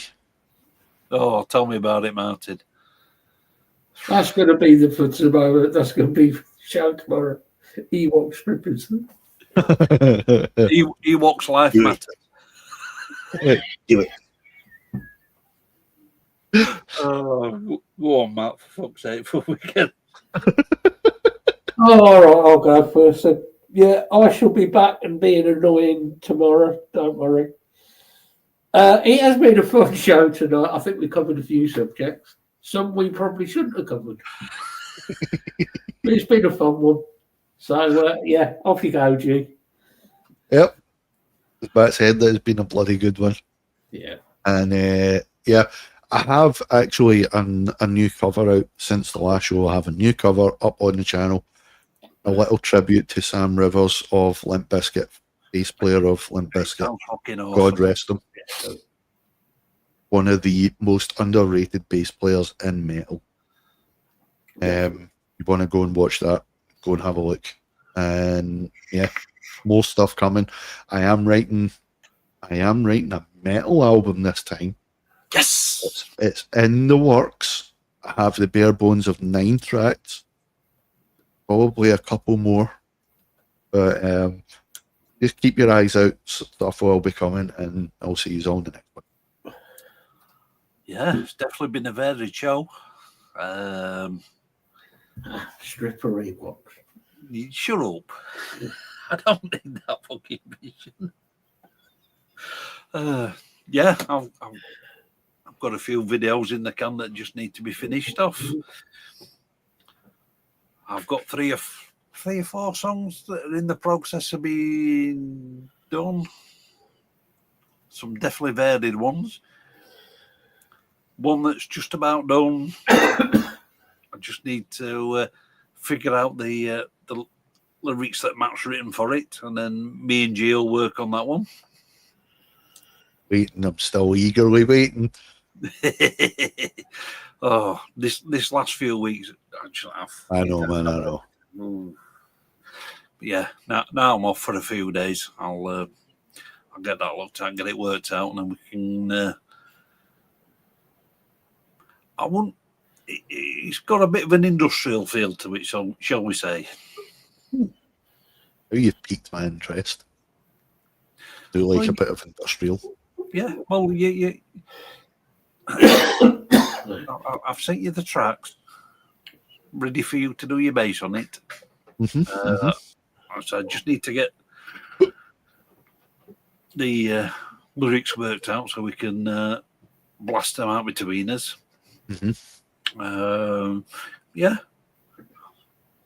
Thanks for everybody for coming. It's been a fun show as usual, and As always, keep it loud, keep it heavy.